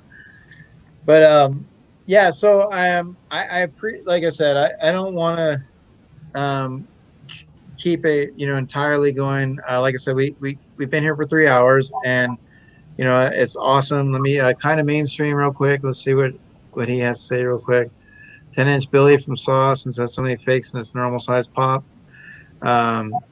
You have the 10-inch Elvira. Now, do you have this one, the Living Dead Saw doll? No, that's my next one on the list. The only reason, but I might go with a Mezco Saw because I do not like the way Living Dead did the Billy doll. His forehead is freaking huge. Like, it's literally like that long. Just his forehead. Nice. But here you go, mainstream. It is. And he's not a fake. I wish it still had the price on there because I think I paid $7.99 for him. Now, what is the fake that they're talking about? Dude, they're Captain Spaulding's another one you got to watch out for. That they're making fakes of them, and they're pawning them off as real things. Well, it makes it sad because, obviously you want to buy it from somebody that you know, but when you are dealing with fakes, I think being the fact that we know there's a lot of fakes out there, we really should take notice on where you're purchasing your product and who you're getting it from, and not just going after the item because it's the item, and see, that's why when I got my Captain Spaulding, that's one thing I like about Macari. Is I got my Captain Spaulding on Macari. Right? So if you inspect the item, because when I got Captain Spaulding, I was spooked. I'm not even going to lie, because I thought he was a fake. But I opened him up, took him out of the box, checked everything, and he turned out to be real. But that's what I like about Macari, because Macari, until you rate that person, Macari's taking care of it. Yeah. All right, Scott. Good night, bud. Good night, Scott. And Sam's another one. Hey, Scott got the horror knowledge. He's done, and he calls me old. He's got to go to bed. Love you, Scott. But yeah, so that's kind of where we're at right now. Is like I said, we had our 3-hour stream. We dove into the world of horror, with zombies. We had some good knowledge. Appreciate you being here. Definitely, was something that we talked about for a while, and it was good to get you on. And Rex, like I said, always bringing the hammer. We definitely appreciate it. And chat, appreciate you guys being here. Like I said, unfortunately, saying hi to Geeky Mama Bear, Christina Payne, she's on her little vacation. You got Tori and Useful Unboxing.